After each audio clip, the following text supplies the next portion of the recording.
Mr. Silent Channel. Kabanata 1181 hanggang 1190. Pagmamalaki. Kasalanan ko ang lahat, karapat-dapat akong mamatay, kasalanan ko. Umiyak si Liu Mengyi, lumuhad sa harap ni Hong Xingyu, sinampal ang kanyang sarili sa mukha. Bulag ako noon, hindi ko malinaw na nakita ang sitwasyon.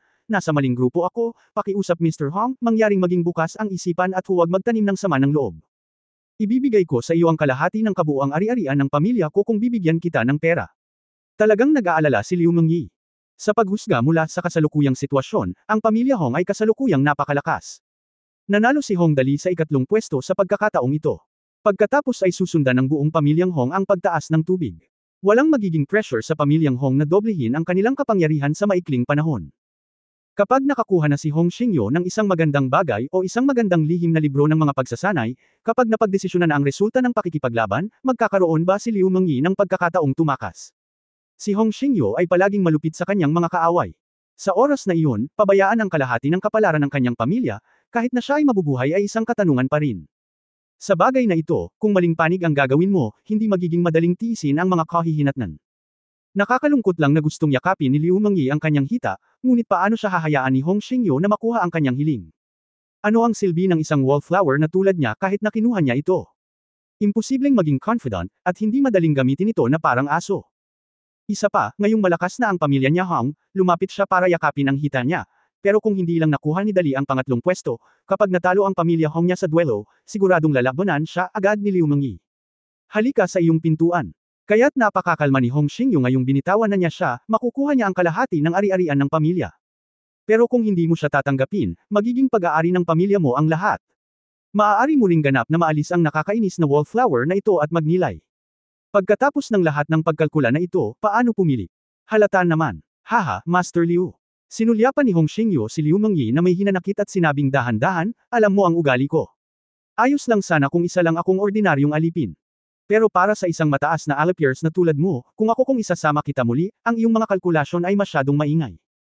Bueno, habang ako ay nasa mabuting kalooban, mas mabuting lumayo ka hanggat maaari at sabihin mo kay Beiheret ang kasal mo, Zaiwan. By the way, nagawa na ang kasunduan sa digmaan. Hindi ko nasasabihin ang tungkol sa ibang bagay. Pagkatapos sabihin ito ni Hong Xingyu, sinipa niya si Liu Mengyi palabas ng pinto at bahagyang kumaway. Kamakaway ang kanyang mga kamay, itapon mo ang masasamang bagay na ito, itapon mo lang ito sa tarangkahan ng bahay ni Bei, para makita ng malinaw ng mga wallflower. Ang aming pamilyang Hong ay hindi isang lugar kung saan maaari silang pumunta at pumunta sa gusto nila. Okay, Patriarch. Inutusan kaagad ng punong katiwala ang mga gwardya ng pamilya Hong. Kinaladkad niya si Liu Mengyi at lumabas. Haha, Patriarch Hong. Ikaw ay may dugong bakal pa rin gaya ng dati, nakangiting sabi ni Yewuyo, muntik niya akong lokohin ngayon lang. Itong Liu Mengyi na ito ay talagang naglakas loob na pumunta sa pintuan. Iniisip ko pa rin ang tungkol sa pamilyang Bei noong una. Ano ang mangyayari sa numero 1 alipers na ito? Hindi ko inaasahan na darating ito ng ganoon kaga. Basa pa ang mata ko. Matapos sipain si Liu Mengyi, mas gamaan ang pakiramdam ni Hong Xingyu at nakangiting sinabi, bakit ako mananatili sa ganoong basura? Kalahati ng ari-arian ng pamilya. Haha, walang makakatakas sa pamilya Liu. Napakayabang nila noon, at haharapin ko sila isa-isa. Hong Xingyu. Si Hong Dali ay labis na pinapahalagahan, ngunit hindi yun nangangahulugan na siya ay isang mabuting tao. Sino ang maaaring maging pinuno ng gayong malaking pamilya, na hindi isang walang awa na tao? Gustong lumapit ng wallflower at sumuko at yakapin ang kanyang hita. Nagbibiro ka ba? Walang silbi ang ganitong tao na manatili dito. Bakit hindi mo nalang tanggalin ang lahat at maupo na lang at hintayin na matapos ang liquidation? Ang ari-arian ng pamilya at iba pa ay hindi magiging iyo. Alam mo, ang pakikibaka sa pagitan ng mga pamilya ay napakalupit. Kung maling panig ka, huwag sisihin ang kabilang partido sa pagiging walang awa. Dinala ng ilang gwardya mula sa pamilyang Hong si Liu Mengyi sa harap ng pintuan ng pamilya Bei, at pagkatapos ay ngumiti ng mapangasar sa pamilya Bei at sumigaw, may tao ba doon? Lumabas at kunin sila. Hulala. Ang tunog na ito mula sa mga gwardya ng pamilyang Hong pagkatapos sumigaw, mahigit 100 ng gwardya ang sumugod sa labas ng gate ng bahay ni Bei. Ang pinuno ay tumingin kay Liu Mengyi, na nakahandusay sa lupa na parang nalulunod na aso, at nagtanong na may malungkot na mukha, ano ang ibig mong sabihin? Halika sa pintuan upang pukawin. Kami hindi naman ganoon ka-boring. Sabi ng isa sa mga gwardya ng pamilya Hong, pumunta ang lalaking ito para sumuko sa harap ng aming Panginoon, ngunit kinumpiska ito ng aming amo, kaya pinabalik namin siya, hehe. Nagpunta talaga ang aso ng aking amo sa bahay ng kalaban para sumuko. Masasabing sampal sa mukha ang pangyayari. Saglit, lahat ng gwardya sa pamilyang Bei ay mukhang pangit. Pero ang tanong, paano kung pangit? Gusto mong samantalahin ang pagkakataong maghayganti. Pinapabalik lang nila ang mga tao, ngunit hindi makatuwirang tamaan sila ng direkta alin sa tatlong pangunahing pamilya ang madaling aibuli. Lalo na ang pamilya Hong. Kung binugbog mo ang isang miyembro ng pamilyang Hong, hindi ba magandang dahilan ito para humingi ng kasalanan ang pamilyang Hong sa oras na ito? Kung ganoon, halos lumabas ang boses ng pinuno ng bantay ng pamilya B mula sa pagitan ng kanyang mga ngipin, kung gayon, bibigyan ko kayo ng pabor ng dalawa. Pakiusap, natural nating ibalik ang taong ito sa ulo ng pamilya. Anya, inutusan ang lahat na buhatin si Liu Mengyi at mabilis na pumasok sa gate ng bahay ni Bei. Hindi ka na makakatagal pa. Kung mananatili ka pa ng 1 minuto, mawawalan ka pa ng 1 minuto. Hindi mo magagawa ang ganoong bagay. Ito ay mahusay. Nang makita ang lahat ng mga gwardya ng pamilyang Bei na pumasok sa manor, ang mga gwardya ng pamilyang Hong ay nakahinga sa kasiyahan, ang galing. Matagal na akong hindi nakaramdam ng pagmamalaki. Noong nakaraan, ang pamilyang Bei at ang pamilyang Zhu ay palaging may masamang ugali sa pamilyang Hong. Ngayong lumitaw si Hong Dali sa pamilyang Hong, nabaligtad ang sitwasyon. Sa loob lamang ng ilang araw, nalulula na sila. Pamilya ni Bei, ba? Ang isa pang gwardya ay mabangis na dumura sa pintuan ng pamilya ni Bei, ang aming pamilyang Hong ay may isang malakas na young master. Simula ngayon, maghihirap na lang sila. Dati ay tinatawag siyang mayabang, ngunit ngayon ay hindi na siya makatayo. Di ba?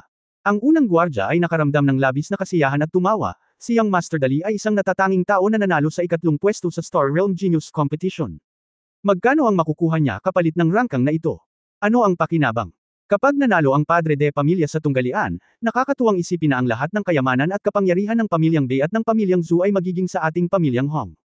Kailangan talaga, tumawa ng malakas ang isa pang guard, sige, balik na tayo sa misyon. Napakasarap ng sampal ngayon, kahit mamatay ako ngayon, sulit. Ang pamilyang Bei, isang napakalakas na tao sa manor sa nakatagong maliit na conference room, magkasamang nakaupo sina Bei Mingxian at Zhu Yunzhou, pinag-uusapan kung ano ang susunod na gagawin.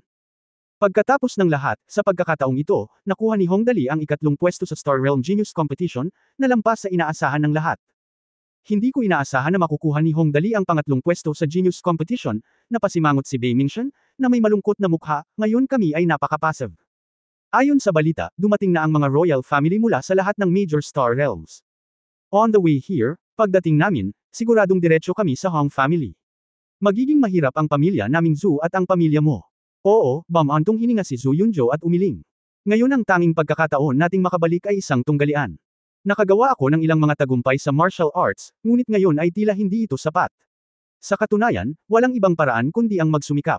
Tumango si Bei Mingzuan, ang dalawang pamilya natin ay nasa iisang bangka ngayon. Kung matalo ka, hindi ako makakatakas.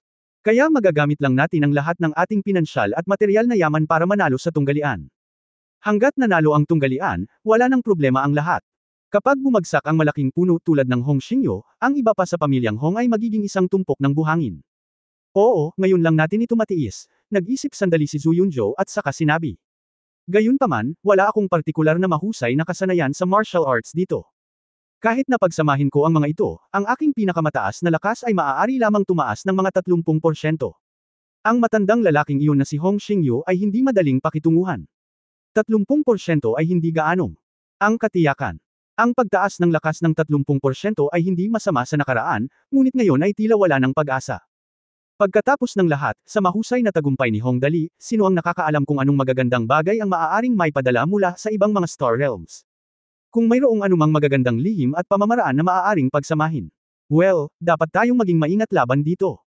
Saglit na nag-isip si Bei Mingzuan, at biglang nagningning ang kanyang mga mata, at sinabi niya, kung pag-uusapan natin, ang aming pamilyang Bei ay talagang nagkaroon ng napakahusay na kung fu noon, ngunit ito ay pinananatiling seliado ko dahil ito ay napakasama. Ngayon ang sitwasyon ay hindi, sa tingin ko ay mabuti para sa iyo na magsanay nito.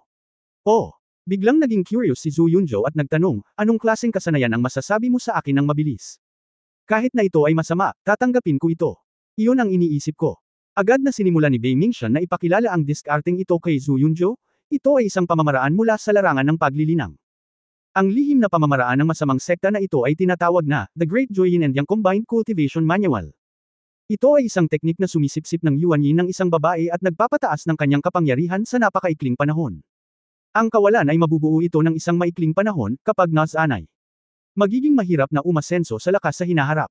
Ang pamamaraan ng paglilinang ng masamang sekta ng eroplano. Ang ganitong pamamaraan ay natural na walang kakaiba para sa isang behemoth tulad ng pamilyang Bei, isa sa 3 pangunahing pamilya. Ang talagang kakaiba sa diskarteng ito ay na maaari nitong pabutihin ang lakas ng mga tao sa pamamagitan ng paglukso at hangganan sa isang napakaikling panahon.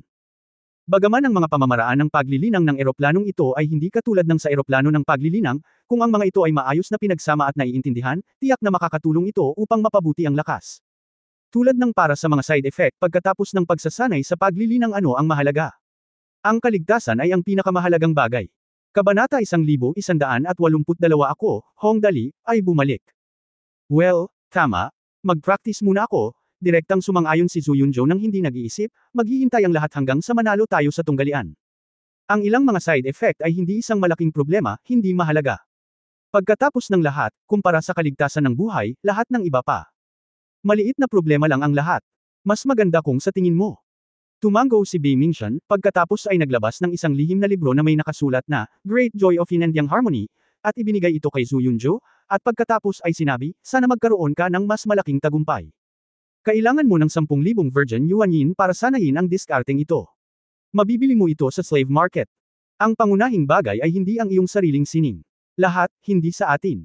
Kung hindi mo isasama ang mga bagay mula sa eroplano, magiging hindi ka komportable na gamitin.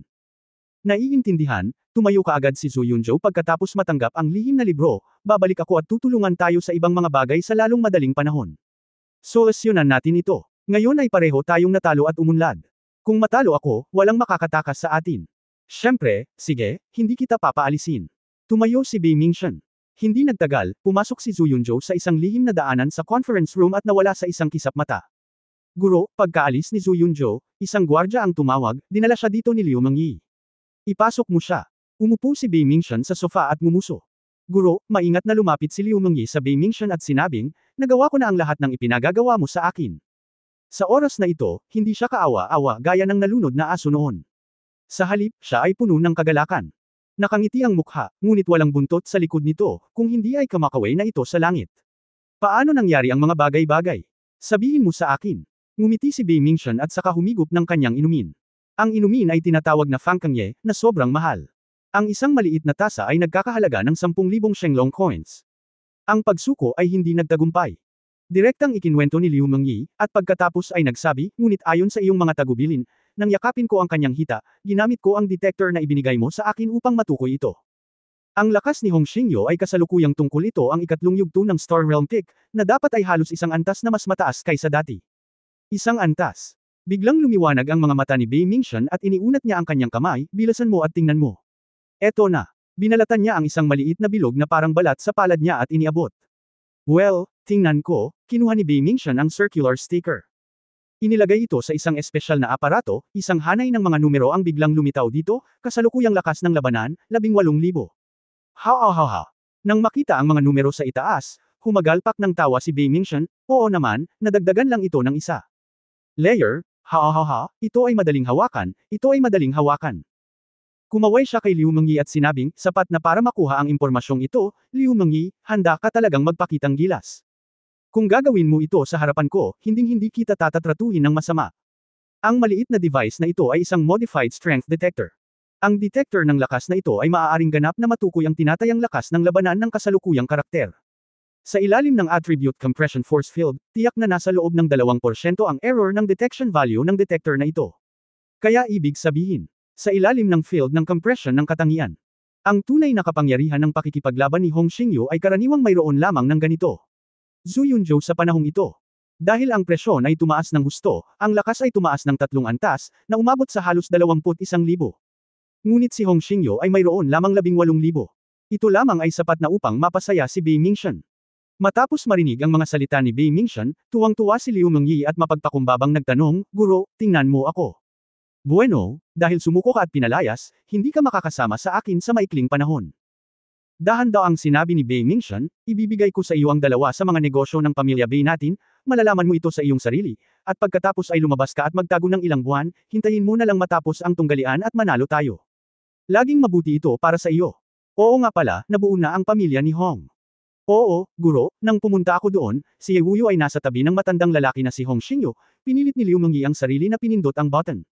Sa kagalakan sa kanyang puso, may malabo na siyang naramdaman, ang ibig sabihin ng master ay. Pagkatapos patayin ang pamilyang Hong, ang pangalawang target ay ang pamilyang Ye, tumawa ng malakas si Bei Mingxian, kung gayon ang pamilya Ye ay magiging iyo. Kung magkano ang ari-arian na makukuha mo ay depende sa iyong kakayahan. Ito ay talagang isang malaking sorpresa, si Liu Mengyi ay agad na nagpasalamat sa kanya, salamat sa iyong kabaitan. Ang aming pamilyang Liu ay palaging susunod sa pangunguna ng master. Hahaha, sige, halika na. Tumayo si Bei Mingxian at magiliw na tinapik ang balikat ni Liu Mengyi, sumunod ka sa akin, at makikinabang ka rito. Naiintindihan. Sa universo, ang Milky Way. Sa sandaling ang sasakyang pangkalawakan na sina Qian ni Hong Dali at ng iba pa ay lumapit sa gitnang larangan ng bituin ng Galaxy Alliance, sila ay sinalubong ng 1,600 Galaxy Alliance motherships. Ang nangungunang Stellar Tier 5 mothership ay agad na kumaway ng mainit na pagtanggap nang makita nito ang spacecraft ni Hong Dali at ng iba pa mula sa malayo. Pagkatapos, kabuuang 1,600 mothership ang lahat ay pumila sa isang bilog upang salubungin si Hong Dali at ang iba pa. Ang malalakas na sasakyang pangkalawakan ay nagtipon sa gitna at sabay na tumungo sa Silver Blue Superplanet. Sa lalong madaling panahon, pagpasok sa Silver Blue Superplanet Starfield, isang kabuuang 1,600 stellar 5th level motherships ang nakapark sa cosmic space. 10,000 maliliit na sasakyang pangkalawakan ang lumipad palabas mula sa mga mothership, na nag-escort sa sasakyang pangkalawakan ni Hong Dali sa Silver Blue Superplanet Starfield. Superplaneta. Pagdating namin sa pangunahing lungsod ng Shinra kung saan tinutuluyan ni Hong Dali, ang buong pangunahing plaza ng lungsod ay napuno na ng mga tao, at lahat ay naka-half-bow posture para salubungin ang sasakyang pangkalawakan ni Hong Dali. Ang mga elder ng Galaxy Noble Presbyterian Church ay nakatayo lahat sa harapan ng karamihan na may napakarelihiyoso na mga ekspresyon, na parang sinasamba ng mga mananampalataya ang mga Diyos na kanilang pinaniniwalaan. Sa sandaling matanggap nila ang balita na darating ang maharlikang pamilya ng Shenglong, agad nilang ipinaalam sa mga residente ng lungsod at nagtipon sa plaza ng umagang iyon. Pagkatapos ng lahat, ang mga taong pumupunta rito ay mula sa maharlikang pamilya ng Shenglong. Para itong emperador na bumababa sa kanayunan upang mag-inspeksyon. Sino ang nangangahas na maging pabaya? Pero habang naghihintay, nakaramdam ako ng hindi mapakali.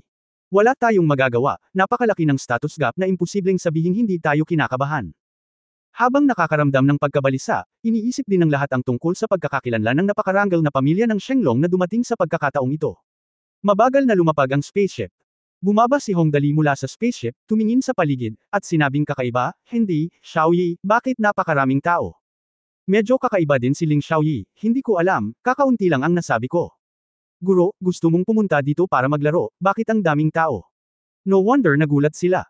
Pagkatapos ng lahat, pagkatapos umalis dito at bumalik dito, ang kanilang mga damdamin ay hindi nagbago ng malaki, ngunit para sa mga tao mula sa Galaxy Alliance, sinasabi na ang isang tao mula sa maharlikang pamilya ng Shenglong ay darating. Iyan ay isang bagay na hindi natin dapat pansinin. Siyempre, hindi na mahalaga ang pag-aalaga o hindi. Ang mahalaga ay sa wakas ay nakita ng mga tao kung sino ang darating. Ito ba? Ay, Young Master Dali. Halos lumuwa ang mga mata ng matanda, at nagmamadali siyang sumugod ng ilang hakbang, Master Dali, ikaw ba ang nakabalik? Habang nagsasalita siya, sumigaw siya ng malakas, si Master Dali na ang bumalik. Hong Dali. Si Hong Dali ang nagbalik. Sa sandaling marinig nila na bumalik si Hong Dali, ang lahat ay agad na nasa sabik. Hong Dali. Iyan ay isang maalamat na figure sa buong kalawakan. Noong una siyang dumating dito, nasa lahat ng klase ng limelight siya. Noong panahong iyon, isa pa siyang ordinaryong tao at naglakas loob na bugbugin ang mga maharlikang galactic. Nang maglaon, nasweep pa niya ang iba't ibang ranggo, una sa Trial Tower at una sa Galactic Noble Meeting. Pagkatapos, nakipaglaban siya sa matataas na ranggo at mga tribo ng Zerg, at sa wakas ay naging maharlikang pamilya ng Shenglong. Kahit sino sa kanila ay matatawag na alamat. Ngayon bumalik na siya. Master Dali ay bumalik. Hindi niya tayo nakalimutan, ha. Napakaswerte ng ating kalawakan sa pagkakataong ito. Hindi, si Master Dali ang ganap na Panginoon saan man siya magpunta. Pagbalik niya, kahanga-hanga kaming the Milky Way. Napakabihirang na ang isang big shot na tulad niya ay iniisip pa rin kami, wuhuhu. Hindi mabilang na mga tao ang naghiyawan, at lahat ng nasa panig ng Galaxy Nobles ay mas nasa sabik. Ano ang pagkakakilanlan ni Hong Dali? Iyan ang maharlikang pamilya ng Shenglong. Hindi na niya kailangan pang sabihin o gawin pagdating niya rito. Hanggat ang kanyang gintong paa ay tumuntong sa Milky Way, sino sa Milky Way ang maglalakas loob na guluhin ito sa hinaharap? Kahit ang matataas na noble ay kailangang yumuko ng 3 puntos kapag nakita nila sila. Haha, ako na ang nagbalik. Tumawa si Hong Dali at niyakap ang matanda. Hindi nagtagal ay nakita niya ang lolo ni Jiang Chenzo na si Jiang Dongliu sa tabi niya, at mabilis na humakbang para kumustahin, Lolo Jiang Dongliu, matagal na kaming hindi nagkita, hehehe. Ang relasyon sa pagitan ni Jiang Chenzo at ng kanyang sarili ay karaniwang pagsang-ayon, at ang kagandahang asal na ito ay natural na mahalaga. Huwag kang manggahas, ikaw ay isang marangal na miyembro ng maharlikang pamilya, si Jiang Dongliu ay nagmamadaling humakbang pasulong at nakangiting sinabi, basta lahat ay maayos sa iyo. Lolo Jiang, hindi maganda para sa iyo na maging magalang, ngumuso si Hongdali at ngumuso. Kahit anong mangyari sa akin, lolo ka pa rin. Hehe, kung gusto mong mabayaran ang utang, hindi mo magagawa. Natatakot akong hindi magawa ni Chenzo. Oo nga, si Jiang Chenzo, na sumusunod sa likod, ay humakbang pasulong at hinawakan ang kamay ni Jiang Dongliu, matamis na sabi, lolo. Nang makitang napakabait pa rin ni Hongdali at hindi nagbago, sa wakas ay ibinalik ng lahat ng mga maharlikang galactic ang kanilang isip sa kanilang mga tiyan. Isang figure ang sumugod at sumigaw, dali, bumalik ka. Ha. Pinag-isipan mo ako ng masama. Ang lalaking ito ay nakasuot ng Galactic Noble Windbreaker, may maikling sky blue na buhok, at napakagwapo na siya si Yin Tianzang. Hehe, Kuya Tianzang, long time no see. Tumawa si Hongdali at niyakap si Yin Tianzang, at sinabing, mas gwapo si Kuya Tianzang kaysa dati. Hehe, hindi ko maikukumpara sa iyo. Ngumiti si Yin Tianzang at sinuntok si Hongdali, dali, ano ang magiging masaya sa pagbabalik mo sa pagkakataong ito? Kilalang kilala ni Yin Tianzang ang karakter ni Hongdali, at tiyak na magiging masaya kapag nagpakita siya. Kabanata 1183 Alipin Market. Oo, dapat meron, hehe. Napangiti si Hongdali. Masasabing sila ni Yin Tianzang ay may huwad na pagkakaibigan. Napakalakas nila. Nang lumaban sila kay Li Tianxing, matatag na nasa panig niya si Yin Tianzang. Ang kanilang relasyon ay ganap na walang biro. Sinabi ni Hongdali, bumalik ako sa pagkakataong ito para lang maglaro ng malaking bagay, hehe. Maglaro ng isang bagay na malaki. Palaging bukas palad si Hongdali. Sabi niya, kung gusto niyang maglaro ng isang bagay na malaki, tiyak na magiging masaya. Agad na lumiwanag ang mga mata ni Yin Tianzang, at hinailan niya si Hongdali palayo, hindi ito ang lugar para mag-usap tayo pagbalik natin. Anyway, dumating na si Hongdali. Palagi siyang bukas palad sa kanyang mga aksyon, kaya natural na kailangang suportahan siya ng iba, isang malaking grupo ng mga tao hooray at pumunta sa bahay ni Jiang Chenzo. Habang nasa daan, maingat na nilapitan siya ni Li Tianxing, na may bakas ng kahihiyan sa kanyang mukha, at sinabing, Master Dali, bago ako. Tapos na ang lahat, nakangiting sinuntok siya ni Hongdali at sinabing, it's all a misunderstanding before. Tapos na, huwag kang masyadong mag-alala, hindi naman ako masyadong maliit. Biglang naantig si Li Tianxing at sinabing, alam ko na si Master Dali ang pinakamagaling. Simula ngayon, Master Dali, pakisabi sa akin kung mayroon kang gagawin. Kaya ito ay itinuturing na pagkakasundo. Si Hongdali ay natural na hindi isang taong mahilig mag-settle ng mga lumang score. Anyway, labis na nagdusa si Li Tianxing sa kanyang mga kamay. Hindi nagtagal ay nakarating sila sa Jiang Manor at ang grupo ay pumasok sa manor. Si Hongdali at ang maharlikang pamilya ng Shenglong ay nakaupo lahat sa bulwagan sa unang palapag. Hongdali, let me introduce to you, mga kapatid, ito ang lugar na pinanggalingan ko, na tinatawag na Milky Way. Kung mayroon kang magandang gagawin sa hinaharap, huwag kalimutan ito. Huwag hayaan ang masaganang tubig na mapunta sa mga tagalabas, hehe. Madaling gamitin ngayon ang mga salita ni Brother Dali, nang walang sabi-sabi, nagsimulang kumusta ang lahat, kumusta, kaklase ko si Brother Dali. Ang pangalan ko ay Ma Jiexong, mula sa pamilyang Man ng Shenglong Royal Family. Ang pangalan ko ay Liang Shenggayo. Kaklase ko rin si Kuya Dali. Kailangan mo ba ng tulong dito? Talaga, paano kung mag-invest muna ako sa maliit na negosyo dito? Ang mga kaklase ni Hongdali ay pawang mula sa maharlikang pamilya ng Shenglong, at sino man sa kanila ay maaaring ituring na parang emperador, ngunit sa pagkakataong ito. Mahigit sa 100 tao ang dumating ng sabay-sabay, at ang mga maharlika sa Galactic ay halos natakot sa kamatayan. Ang bawat isa sa kanila ay may malalim na pag-unawa kung ano ang sakit at kaligayahan. Takot. Dali, sabihin mo sa akin, ano ang gagawin mo sa oras na ito? Si Yin Tianzang ang may pinakamagandang relasyon kay Hongdali. Wala siyang masyadong paghihigpit at nakangiting nagtanong, mayroon ba akong magagawa? Sa totoo lang, ito ay medyo simple. Napangiti si Hongdali at sinabi, plano kong magtayo ng planeta. Nakakuha ako ng ilang hindi nakatirang planeta mula sa matataas na maharlika, at pinili ko ang pinakamalaki. Pagdating ng panahon, higit na tutulungan mo akong mapagtagumpayan ito. Advertising, we also need to build some buildings there, it's not hard anyway, the main thing is that we need manpower. Gusto ni Kuya Dali na bumuo ng unmanned star. Ang matandang ito ay gumagawa noon ng mga laro, ngunit ngayon ay gumagawa na siya ng mga planeta. Naglakas loob talaga akong isipin ito. Dali, tanong ni Tang Moxon sa gilid, ano ang balak mong gawin sa unmanned star? Paano gawin ang unmanned star? Ito ay isang magandang tanong. Humalaklak si Hongdali at hinawakan ang kanyang baba, halos tumawa ng malakas, hehehehehe. Ako ang may huling say sa aking planeta. Siyempre, kaya kung gawin ang lahat ng gusto ko. Gawin mo lang. Kung ganoon, magsisimula na ba tayo? Yin Tianzang hindi na siya makapaghintay, hindi ako makapaghintay, hehe. Walang problema. Tumawa si Hongdali at tumango. Sinabi, kung gayon, umalis tayo ngayon at pumunta muna sa palengke ng alipin. Mga kapatid, pumunta tayo sa palengke ng alipin upang bumili ng ilang tao. Sabay-sabay na naghiyawan ang lahat, okay. Mabilis na tumayo si Yin Tianzang, okay, ako ang Mangganguna. Ang pamilihan ng alipin ay matatagpuan sa kanluran ng pangunahing lungsod ng Shenluo. Ito ay isang napakalaking parisukat. Mayroong lahat ng uri ng tao na natipon sa plaza. Siyempre, medyo low-end ang mga iyon. Sa pangkalahatan, maaari kang bumili ng maraming ganoong mga alipin para sa isang Galaxy Coin. Nabibilang sa mahirap na paggawa. Ang mga nasa mid-range ay ang mga napili mula sa mga alipin sa iba't ibang planeta na mas maganda o may medyo mahusay na mga talento. Binibili sila bilang mga concubine o sinanay bilang mga gwardya. Ito ay karaniwang nagkakahalaga ng halos 100 mga barya sa galaxy. At ang mga high-end ay kamanghamanghang. Ang mga aliping ito ay pawang mga gumagala mula sa iba't ibang eroplano na nahuli noong digmaan sa eroplano. Ang mga taong ito ay hindi masyadong malakas. Ang bihira ay mayroon silang kakaibang hitsura at maraming lahi.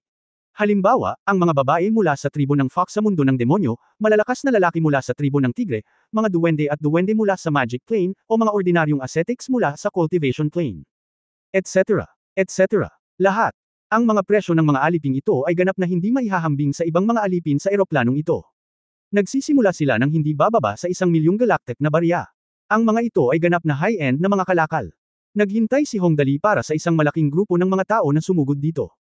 Nang makita ng mga taong pumunta rito para pumili ng mga alipin ang mga maharlikang galaxy na nangunguna sa pangkat, mabilis silang yumuko at yumuko sa magkabilang gilid ng kalsada. Napakagalang nila. Kasabay nito, lihim nilang hinulaan sa kanilang mga puso na ang mga taong ito ay pinamumunuan ng mga maharlikang galaxy. Bantayan ang pagkakakilanlan ng taong nasa pagitan. At ang mga resultang lumabas ay nagpawi sa lahat ang mga taong ito ay tiyak na hindi ordinaryong tao. Dali, ito ang palengke ng alipin, itinuro ni Yin Tianzang ang masisipag na bakod sa magkabilang gilid ng kalsada, ang mga naririto sa pangkalahatan ay mga sample ng iba't ibang alipin. Maaari kang makakuha ng magaspang na ideya kung anong uri ang gusto mong bilhin sa pamamagitan ng pagtingin sa mga sample. Hong Dali, pagtingin sa paligid, ang pinakamababang alipin ay pawang matingkad at payat, nakaupo sa lupa ng malungkot, naghihintay ng mga mamimili na manood. Magiging mas gaganda ang mga may magandang kutis, lalo na iyong mga babaeng maayos ang pananamit at patuloy na nanliligaw kay Hong Dali at sa iba pa, umaasa na mabibili sila ni Hong Dali. Hanggat pinaglilingkuran mo ng mabuti ang iyong Panginoon, at least magiging mas madali ang mga susunod na araw. Ang mga wanderer na nawalan ng tirahan mula sa pinakamataas na dulo ng mga digmaan sa eroplano ay medyo kalmado. Siguro sila mismo ang nag-isip na maliit lang ang tsansa na mabuhay sila, kaya napaupo na lang sila sa lupa, pumikit at nagpahinga, naghihintay na harapin ang kanilang huling paghatol. Naglakad si Tang Moxon at nanood, nagpout, at bumulong, nakakaawa. Tumango si Li Nianwei, marahang hinawakan ang kamay ni Tang Moxon, at inaliw, huwag kang mag-alala, ang young master ay mag-aayos. Brother Tianzang, walang ipinakitang ekspresyon si Hong Dali at nagtanong lang, paano nahuli ang mga aliping ito? At iyong mga taong galing sa ibang eroplano, paano sila makakaligtas hanggang ngayon? Noon pa man ay may isang bagay na tulad ng panghuhuli ng mga alipin, paliwanag ni Yin Tianzang kay Hong Dali sa mahinang boses, ang pinakamababa ay mula sa ilang bagong natuklasang mga katutubong planeta. Ang mga alipin na ito ay hinuhuli at ginagamit bilang mga kuli, ngunit sa pangkalahatan, ang mga mamimili ay hindi lalayo. Malupit ito. Pagkatapos bumili, karamihan sa kanila ay pumirma ng kontrata sa loob ng humigit kumulang 20 taon, at pagkatapos ay maaari silang magtrabaho. Ang Galactic Alliance. Kapag bumalik sila, maaari din nilang isulong ang pag-unlad ng planetang ito. Hindi mahalaga kung hindi sila bumalik. Tumango si Hong Dali. Hanggat walang panganib sa buhay, ito ay mabuti pa rin. Ang pangalawang uri ng mga babaeng may magandang hitsura o malakas na lalaki ay may mas mataas na kalidad.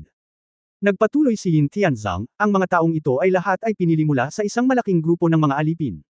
Matapos silang bilhin ng mga kababaihan, sila ay tretuhin na parang mga alipin.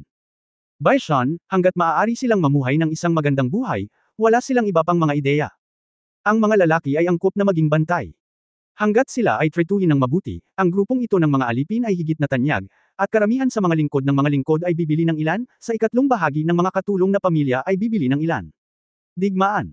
Sa wakas ay sinabi ni Yin Tianzang tungkol sa grupong ito ng mga alipin, ang mga alipin na ito ay mga inapo ng mga nagmula sa digmaan sa eroplano, dahil hindi na sila makakabalik. Kaya't naghahanap sila ng mga nakatagong lugar sa universo upang matirhan. Hindi sila malakas at napakahirap na mamuhay dahil sila ay mga kaaway. Kapag sila ay natuklasan, sila ay nahuli at ginamit bilang mga alipin. Dahil bihira sila, ang presyo ay karaniwang mas mahirap para sa kanila. Matapos ipakilala ang mga aliping ito, tinanong ni Yin Tianzong si Hong Dali, Dali, anong uri ang gusto mong bilhin? Eto na, ang pinakamalaking layunin ng pagpunta ni Hong Dali dito ay natural na pagyamanin ang populasyon. Ang kanyang mga unmanned planeta ay orihinal na inihanda para sa mga tao sa Earth. Gayunpaman, dahil may tore ng buhay sa bagong lupa, hindi sulit na umalis doon. Kaya para sa mga hindi nakatirang planeta, natural na pinakamadali at pinaka-epektibong bumili ng ilang mga alipin upang magsilbing paunang koponan. Bilang isang quasi-otaku bago ang paglalakbay sa oras, si Hong Dali ay palaging may pangarap na bumuo ng kanyang sariling mundo. Ginawa ko ang World of Warcraft, ginawa ko ang One Piece, ginawa ko ang Seven Dragons, ginawa ko ang Lion City at Weak Warrior. Oo, hinawakan ni Hong Dali ang kanyang baba, lahat ng mga alipin na nawala ng tirahan mula sa digmaan sa eroplano, ay empake sila at dalhin sila. Lahat ng mga dilag at malalakas na lalaki, iimpake sila at dalhin sila. Lahat ng mga ordinaryong alipin, iimpake din sila at dalhin sila. Sabihin mo lang ang gusto mo. Sakop na lahat. Si Yin Tianzong ay pawis na parang ulan, Dali, ang mga alipin dito sa pangkalahatan ay mga sample lamang. Kung bibilhin mo silang lahat, tinatayang magkakaroon ng populasyon na ilang bilyon, na malaking pera. Ilang bilyon, kaya, gayon pa man. Si Kuya ay mayaman, ngunit ang higit sa 200 bilyon ay naghihintay na gugulin. Hindi mahalaga, alisin mo silang lahat, pinutol ni Hong Dali ang kanyang mga daliri, kailangan kong bumili ng iba pang mga bagay mamaya. Huwag mag-alala, maglakad-lakad tayo ngayon, bumili ng anumang kapakipakinabang, nasaan ang aking 200 bilyon. 200 bilyon. Agad namang nabigla si Yin Tianzong, ang tagal na kitang hindi nakikita, mayroon ka ng 200 bilyon. Bueno, mga barya ng Shenglong. Dagdag ni Hong Dali. Agad na bumagsak si Yin Tianzong. 200 bilyong Shenglong coin, na convert sa Galaxy Coins, iyon ay 2 trilyon, na may 2 sa harap at 15 zero sa likod. Naiintindihan ko, sobrang saya ni Yin Tianzong kapag bumibili ng mga alipin ng iba, maingat silang pumili at binibili sila ng isa o 2. Tuwang-tuwa si Kuya Dali na iniimpake na lang niya ang lahat. Karamihan sa mga tao ay tiyak na hindi makakaranas ng ganitong uri ng maasim na pakiramdam. Kabanata 1184 na malaking plano ni Hong Dali. Upang sabihin na ang iba't ibang mga alipin na ito ay hindi mahalaga ng paisa-isa, ngunit hindi sila maaaring humawak ng marami. Si Hong Dali ay bumili ng higit sa 1 bilyon sa isang pagbili, kabilang ang mga ordinaryong, magagandang babae at malalakas na lalaki, at iba't ibang lahi na natitira sa digmaan sa eroplano. Gulo ng lahat, medyo halo-halong. Siyempre, habang dumarami ang tao, tumaas din ang presyo. Hindi nagtagal, naproseso ni Ling Xiaoyi ang lahat ng mga presyo at lumapit upang magulat, Young Master, ang account ay naayos na. Sa kasalukuyan, isang kabuuang 1.2 bilyong ordinaryong alipin ang nabili, na may kabuuang 12 million galactic coin, 2.6 million high-end na alipin, 260 million galactic coins, isang kabuuang 158,000 na mga alipin, isang average ng iba't ibang mga coins ng galactic. 189.6 bilyong mga barya sa galaxy. Well, tulad ng inaasahan, ang mga ordinaryong tao ay walang halaga, at 1.2 bilyong ordinaryong alipin ay hindi kasing husay ng mga high-end na alipin. Isang bahagi ng 1%. Nagdaragdag ito ng kabuuang 189.272 milyong galaxy coins. Kung gagawing Shenglong coins, ito ay magiging 19 na milyong Shenglong coins eh. Kung kalkulahin ito ng ganito, mukhang napakamura. Medyo mura, tumanggo si Hong Dali na may kasiyahan, ipunan mo lang ito para sa batch na ito, Xiaoyi, sabihin sa mga mangangalakal ng alipin na kunin ang mga aliping ito. Nakasakay na ang lahat sa sasakyang pangkalawakan, handang sumama sa akin anumang oras. Oy, magandang makakuha ng napakaraming tao sa pagkakataong ito.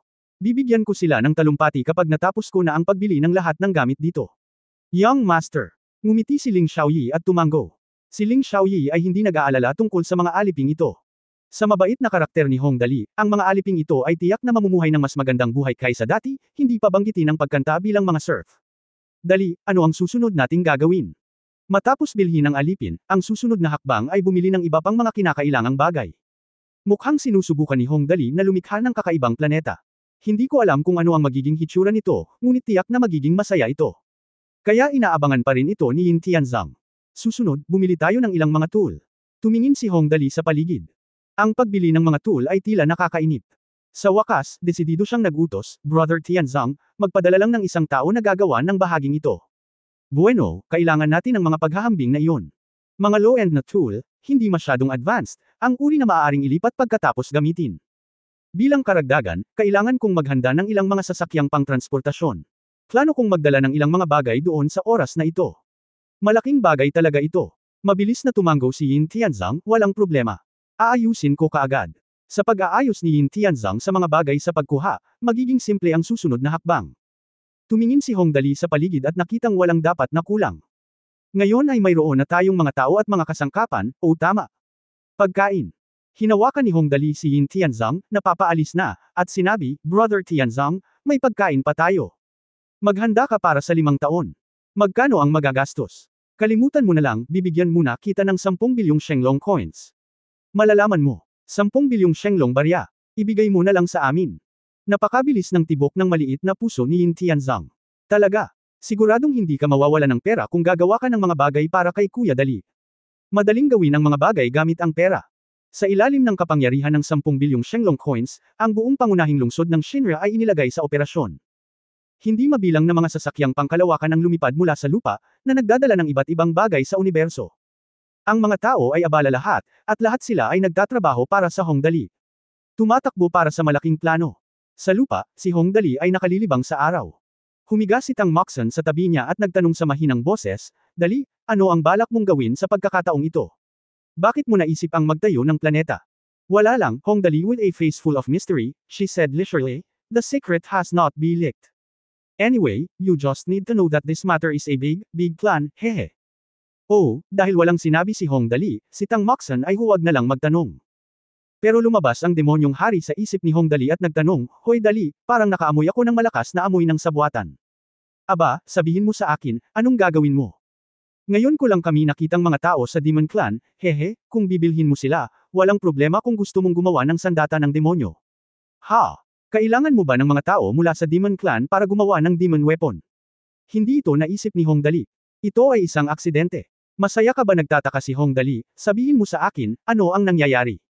Sa totoo lang napakasimple nito, nakangiting sabi ng Demon King na si Bao Jalil, hindi mo ba kasama ang malaki kong ulo? Bagamat kailangan mong gamitin ang malaking ulo ko para gumawa ng demonyong sandata. Ang malaking ulo ay ginagamit bilang material, ngunit ang mga inapo ng angka ng demonyo ay may espesyal na aura ng angka ng demonyo. Kung gusto mong gumawa ng sandata ng demonyo, kailangan mong magkaroon ng magandang aura doon para magtagumpay ako. Kung tutusin, ako rin ang Demon King, bawal kang abusuhin ang mga inapo ng Demon Clan na ito. Bilang pinuno ng Demon Clan, pinangangalagaan pa rin ng Demon King ang mga ordinaryong inapo ng Demon Clan, at kahit na hindi nag-atubiling likhain sila. Kapalit ng sandata ng demonyo, pinakitunguhan sila ni Hong Dali ng maayos. Siyempre, ang Demon King ay nabuhay ng higit sa 10,000 taon, kaya natural niyang kilala kung sino si Hong Dali. Ang mas malaking dahilan para sabihin ito ay dahil ayaw niyang masyadong maraming pabor kay Hong Dali. Walang problema, hindi ko nais na abusuhin sila noong una, walang malasakit na sabi ni Hong Dali, kahit na wala kang planong tulungan akong pinuhin ang sandata ng demonyo, pakikitunguhan ko pa rin sila ng maayos. Hindi mo ba alam kung sino ako? Haha, salamat ng maaga, sabi ng Demon King sa sobrang solemn na tono sa pagkakataong ito, taos puso kong sinadya ito. Tignan mo ang galang mo, medyo nahihiya ako, hehe. Tumawa si Hong Dali. Tumawa, pagkatapos ay ipikit ang iyong mga mata at matulog ng mapayapa. Si Hong Dali ay may sariling ideya kung bakit gusto niyang lumikha ng ganoong planeta. Sa isang banda, ang paggastos ng pera ay isang pag-aaksaya ng pera. Sa kabilang banda, plano niyang simulan talaga ang kanyang malaking plano, isang malaking plano na hindi masyadong komplikadong sabihin, ngunit talagang napakahalaga.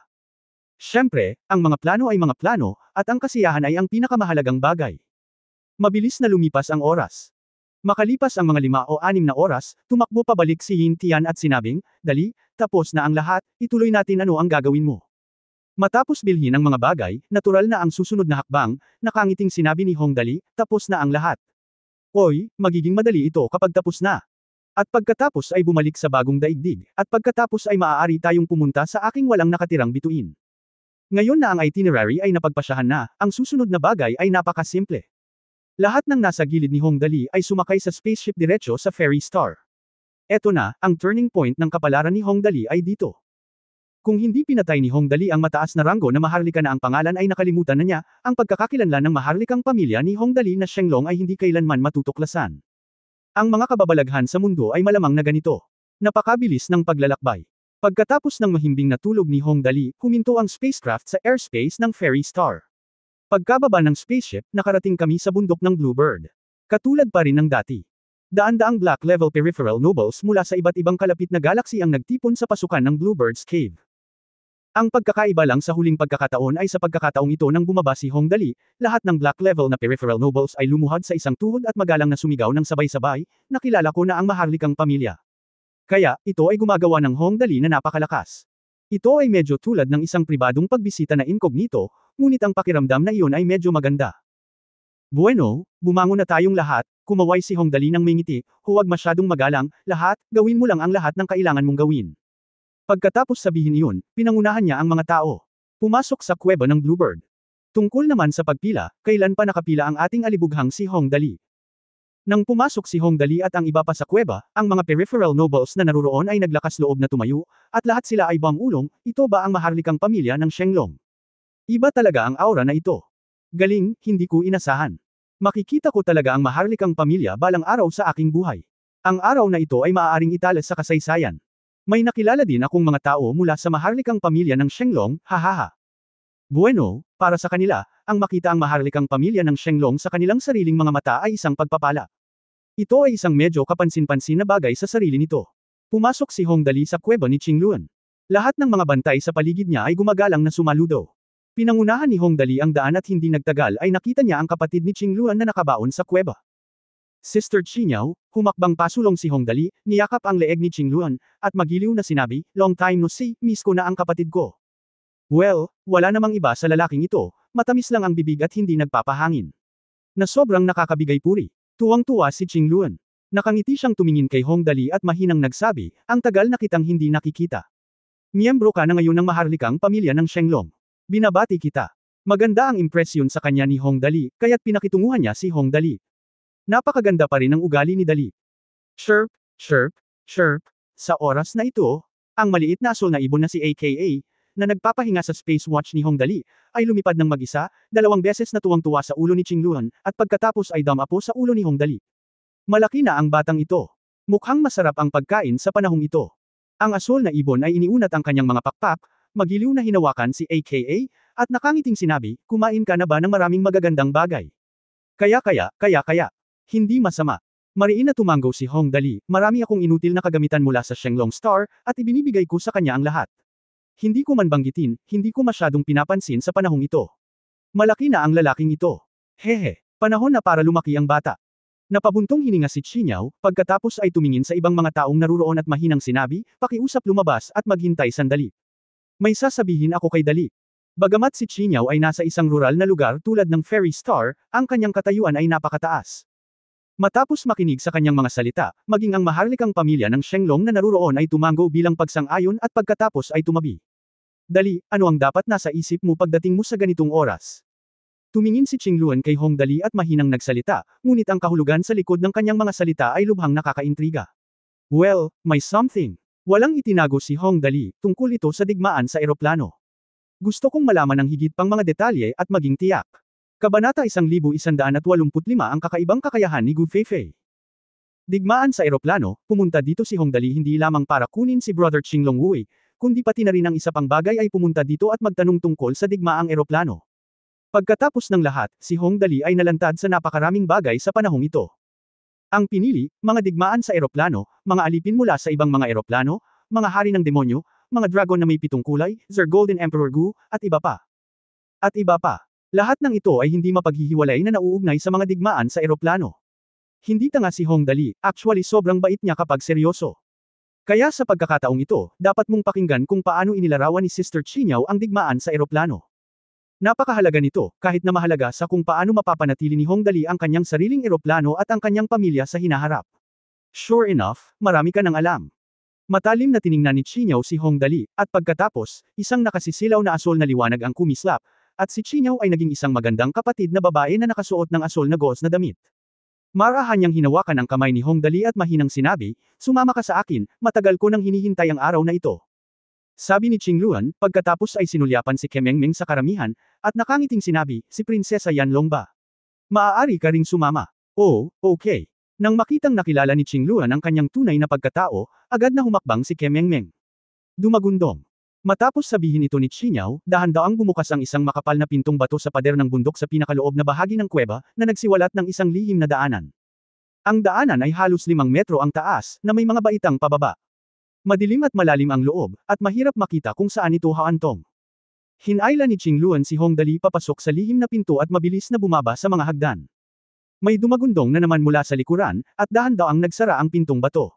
Ganap na sarado. Sister Nianwei, tumingin si Tang Moxen sa pintong bato, hinawakan ang kamay ni Li Nianwei na may kaunting takot, at bamulong, sobrang lakas ng tibok ng puso ko, at palaging may pakiramdam na may malaking mangyayari. Hindi. Alam ko kung anong mga pagbabago ang mangyayari kung bumaba si Dali sa pagkakataong ito. Huwag kang mag-alala, malumanay na niyakap ni Li Nianwei ang baywang ni Tang Moxen at inaliw siya ng mahina, naniniwala ako sa Young Master, siya ang ating Diyos, hanggat naririto siya. Magiging maayos ang lahat. Si Gu Feifei, sa kabilang banda, ay nakatingin sa batong pinto, nag-iisip. Hinawakan niya ang kanyang baba at biglang naglakad pasulong, pagdating sa harap ng pintong bato. Sa oras na ito, ang mga bantay ni Qingluan ay lumapit, itinawid ang kanilang mga sandata, at sinabi sa malalim na boses, nasa ibaba ang iyong kamahalan. Maliban sa mga sumasang-ayon sa iyong kamahalan, walang sino man ang pinapayagang pumasok sa lihim na kaharian ng engkanto. Umalis ka. Hindi man lang tumingin si Gu Feifei sa 2 metrong gwardya, kailangan kong bumaba at tingnan, huwag mo akong pilitin na gumawa ng kahit ano. Hindi, dapat tayong sumunod sa pagbabawal ng diwata, sabi ng 2 gwardya at hinarangan ito. Sa harap ng tarangkahang bato, na may hawak na sandata, naghihintay lang siya kay Gu Feifei na maglakas loob na muling humakbang pasulong. Magsasagawa ng aksyon. Boring idiot. Hindi man lang ginalaw ni Gu Feifei ang kanyang katawan, at narinig lamang niya ang 2 mapurol na tunog ng bangbang. Hindi man lang naintindihan ng 2 gwardya ang sitwasyon bago sila lumipad palabas. Sa kabutihang palad, si Gu Feifei ay walang ginawang malupit. Nakahiga lang silang 2 sa lupa, pansamantalang nawawalan ng kakayahang gumalaw. Ligtas pa rin ang kanilang buhay. Ate, anong gagawin mo? Sa oras na ito, napansin na ng ilang estudyante mula sa Shenglong Academy na may hindi tama sa sitwasyon dito, at nagmamadaling nagsabi, si Qingluan ay isang kagalang-galang na guardian beast. Kahit na ikaw ay isang royal family, hindi ka madaling ma-offend. Tumahimik ka, lumingon si Gu Feifei at bahagyang pinaikit ang kanyang mga mata, kung ayaw mong mamatay, huwag kang magsalita. Sino ang nang-ahas na huwag pansinin ang kapangyarihan ng nakatatandang kapatid na babae, lahat ay tumahimik at tumigil sa pag-uusap galit ang panganay na kapatid na babae ay kailangang manatili sa kama sa ospital ng hindi bababa sa 2 buwan, na hindi biro. Sa oras na ito, ang mga gwardya sa lupa ay tumitig kay Gu Feifei at same time na nagsabi, kahit na napakalakas mo, ang pintuan ng kuweba na ito ay gawa sa pinakamalakas na obsidian. Maliban kung pumayag ang kagalang-galang, hindi ka na makapasok. Ang obsidian ay ang pinakamalakas na bato sa universo, isang bagay na kahit na ang pinakamakapangyarihang tao sa Star Territory ay hindi maaaring basagin ng buong suntok. Kapag ang ganitong uri ng bato ay ginamit bilang pinto sa anumang lihim na lugar, masasabing halos walang kabuluhan. Haha, hindi naman ganoon. Mahiwagang ngumiti si Gu Feifei, pagkatapos ay ipinatong ang kanyang kamay sa pintong bato. Kahit anong kilos niya, lahat ng naruroon ay biglang nagulat. Nakita nila na ang pintong bato, na orihinal na 5 metro ang taas at 3 metro ang lapad, ay pareho pa rin ang taas, ngunit ang lapad ay talagang nagbabago. Mula sa orihinal na lapad na 3 metro, lumiit ito sa lapad na halos 1.5 metro sa isang kisap mata. Pagkatapos ay nakapasok si Gu Feifei sa tarangkahang bato ng napakadali, at pagkatapos ay mabilis na bumalik ang tarangkahang bato sa orihinal nitong hitsura. Maliban na hindi ito nakikita ni Gu Feifei, ang lahat ay hindi naiiba sa dati. Hey, anong nangyari kanina? Tanong ng isang estudyante mula sa Super Seminary, paano ito ginawa ng panganay na kapatid na babae? Iyan ang tarangkahan ng obsidian. Ang panganay na kapatid na babae ay talagang magagawa ito nang hindi sinisira ang pinto. Ganito ka ba? Nagtataka lang ako, paano nagawa ni Sister 2 yun ngayon lang? Ang isa pang estudyante ay patuloy na nagkakamot ng kanyang buhok, nga pala, gumamit ba si Sister 2 ng mga kakayahan noong siya ay nasa akademya? Hindi, ang pangatlong estudyante ay umiling, ang lakas ng nakatatandang kapatid na babae ay walang kabuluhan. Sino ang maaaring pumipilit sa kanya na gamitin ang kanyang mga kakayahan?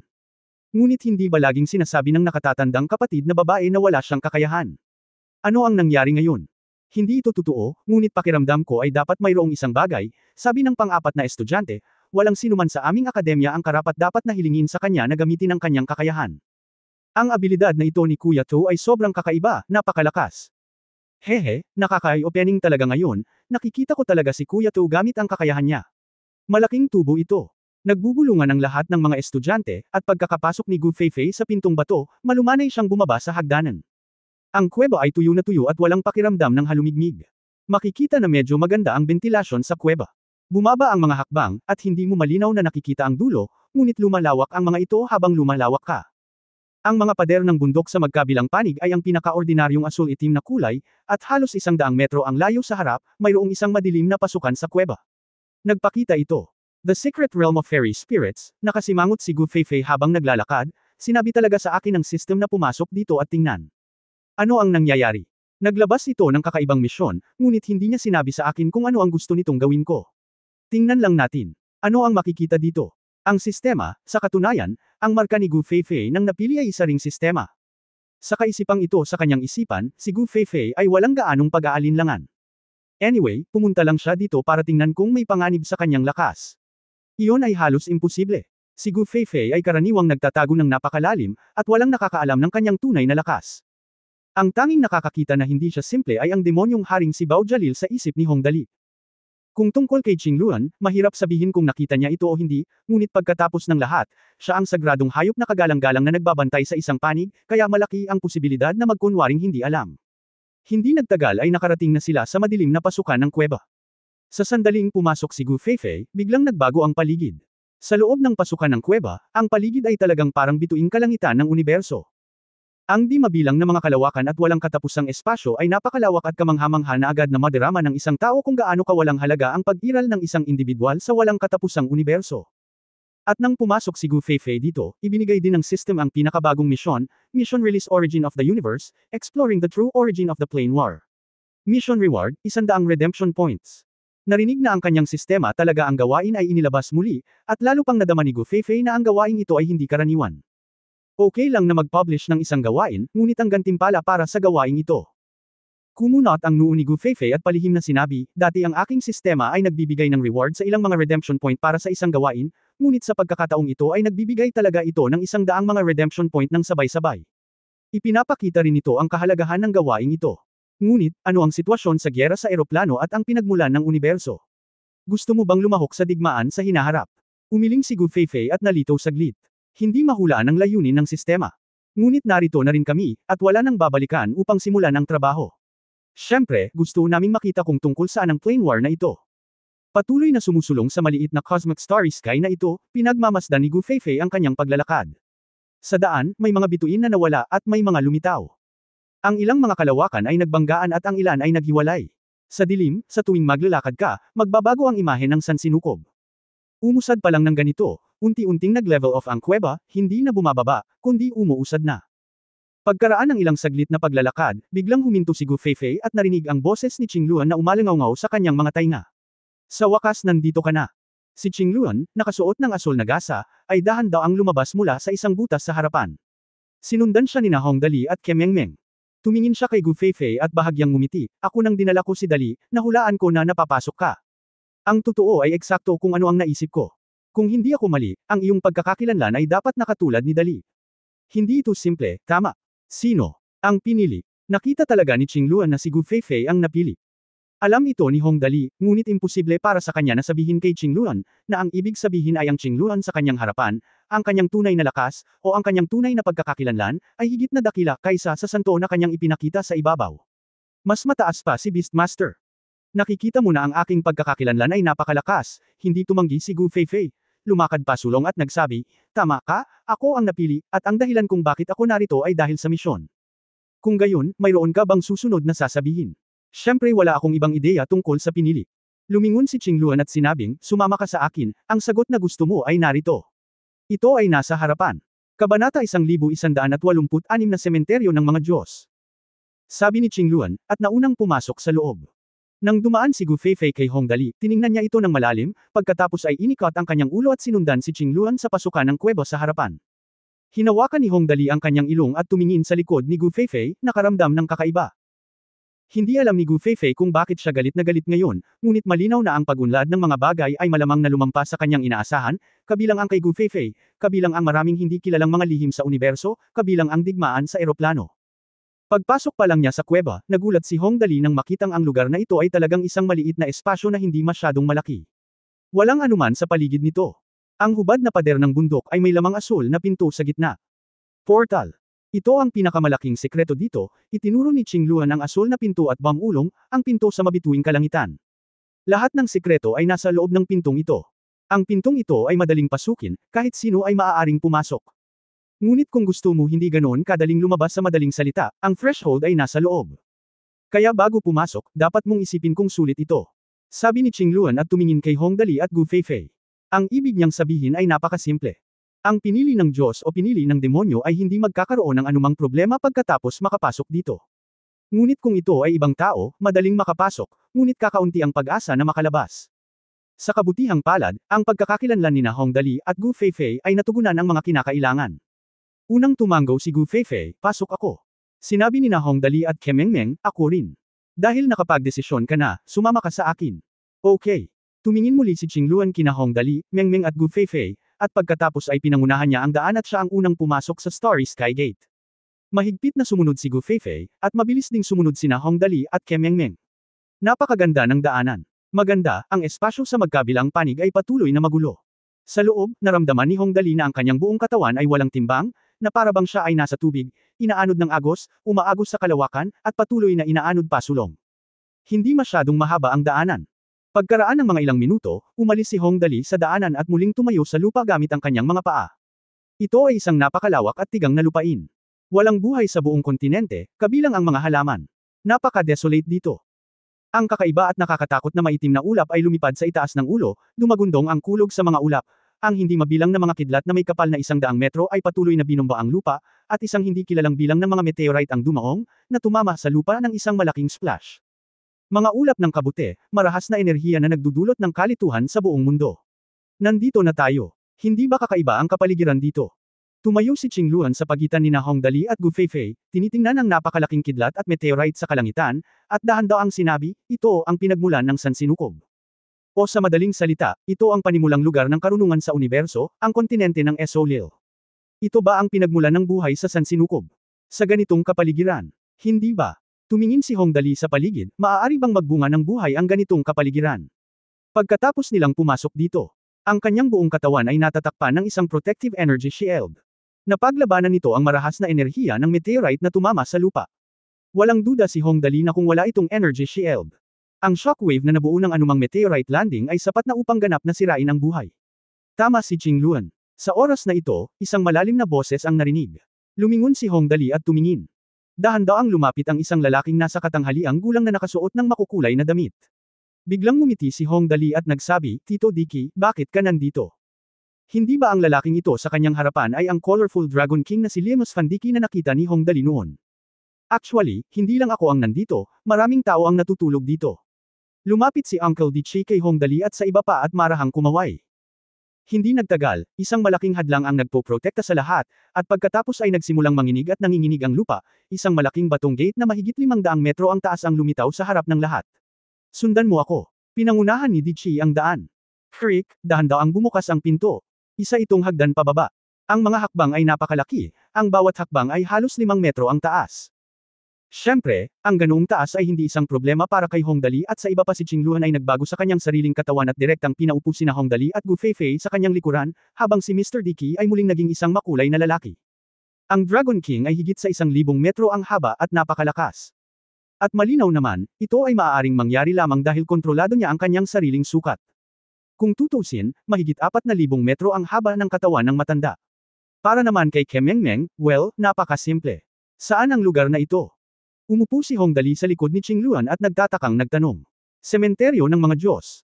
Ibinuka ni Dichi ang kanyang bibig, syempre, ito ay maaari lamang ituring na isang medyo mababang antas na sementeryo. Kami ng iyong kapatid na si Jadebird ay hindi sapat na mataas, kaya maaari ka lamang naming dalhin dito. Ngunit sa palagay ko kailangan mo dapat mayroong maraming impormasyon dito. Oh, ayan na. Makinig, anong marangal na pangalan ito, sementeryo ng mga Diyos. Ang bilis ng paglipad ay napakabilis, at hindi nagtagal, nakita ni Hong Dali ang isang simpleng pintong bato sa kanyang harapan. Ang pintong bato ay halos 1,000 metro ang taas at 800 metro ang lapad. May mga hindi maintindihang simbolo na nakasulat sa pintuan ng bato, ngunit naisip niya na malamang na ang karamihan ng tao. Ang 4 na salitang ito ay ang sementeryo ng mga Diyos. Dumating silang 4 sa tapat ng pintong bato. Inilagay ni Dichi ang kanyang kamay sa pintong bato. Isang nakakasilaw na liwanag ang kumislap at bumukas ang batong pinto. Sa loob ng Stone Gate, mayroong mahigit 500 sarcophagi na nakaparada. Ang bawat sarcophagus ay halos 100 metro ang haba at 30 metro ang lapad. Malamang na ang mga Diyos na binanggit ni Qingluan at Dicky ay natutulog sa loob. Okay, ito ang sementeryo ng mga Diyos. Napakasimple lang, tama. Tumingin si Qingluan sa paligid at mahinang nagsabi, ngunit ito ang isa sa pinakamahalagang lugar sa buong universo, o sa universo na ito. Isa. Pagkatapos lang sabihin ni Qingluan ito, nagsimula na ring maglabas ng gawain ang sistema sa isip ni Hongdali. Ang host ay nag-trigger ng pangwakas na gawain, ang pinagmulan ng universo.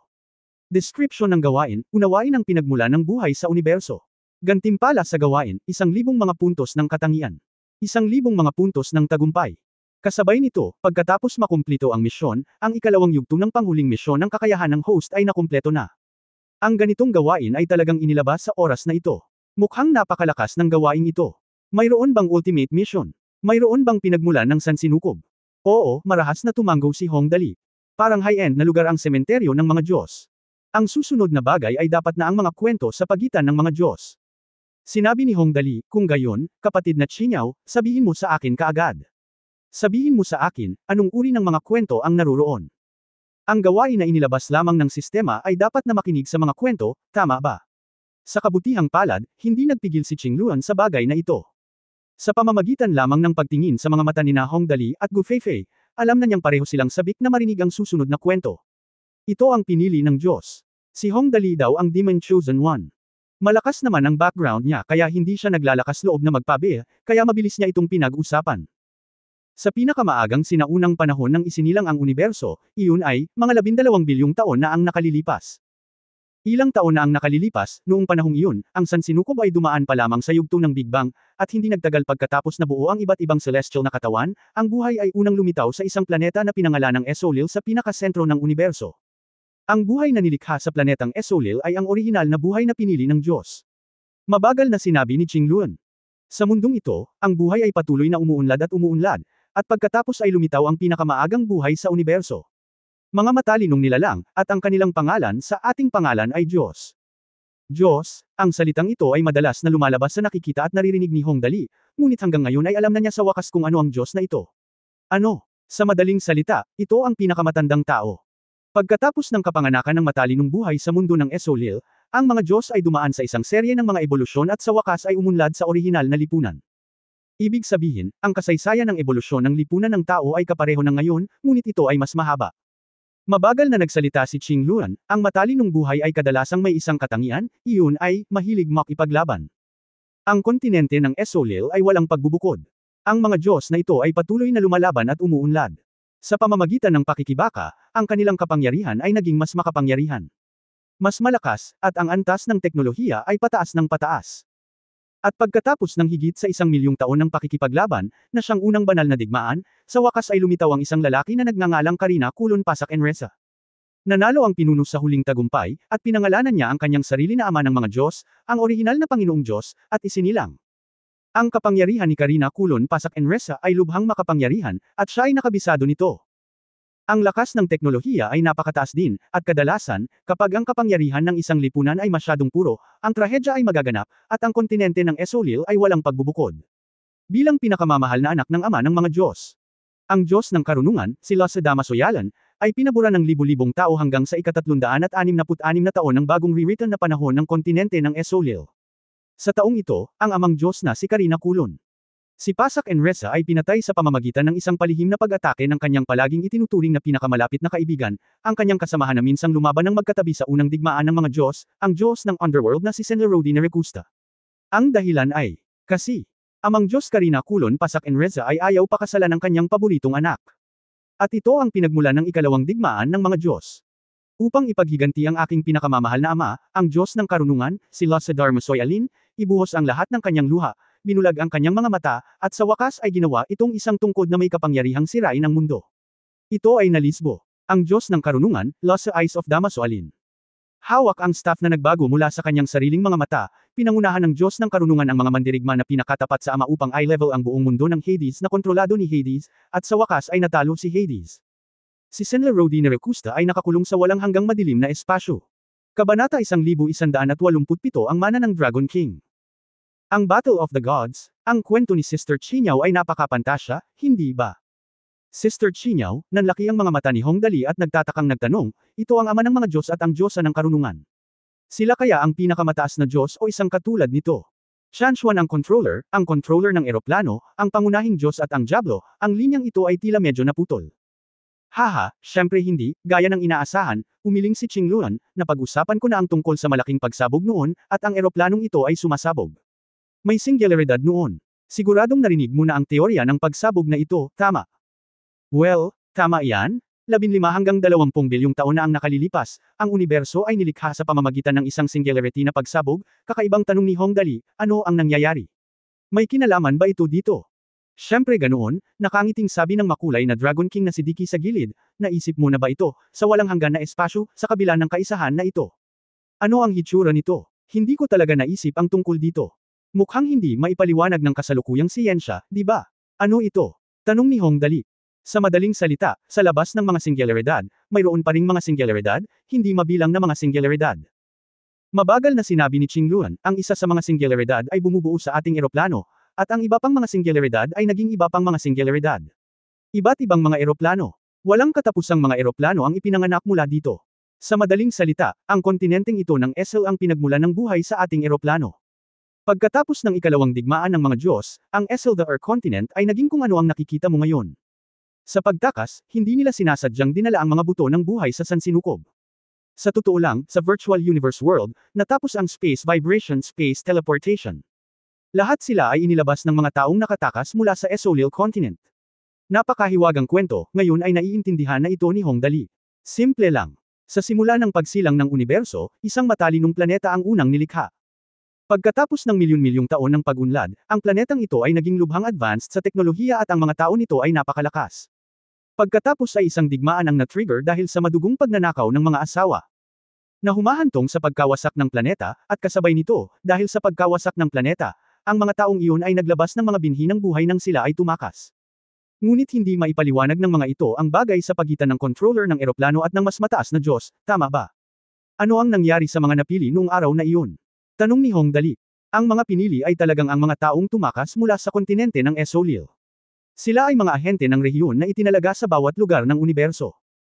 Napangiti si Qingluan at sinabi, pagkatapos ng ikalawang digmaan ng mga Diyos, ang mga nakatakas ang mga taong Esolil na lumabas ay ipinamahagi sa iba't ibang larangan ng bituin sa universo, at halos lahat ng mga taong ito ay umiiral sa anyo ng maliliit na grupo.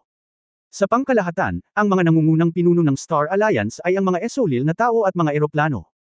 Ang controller ay ang pinuno ng maliit na grupong ito upang mapanatiling aktibo ang mga tao na ito. Nakakainip na oras. Ayokong tretuhin akong laruan.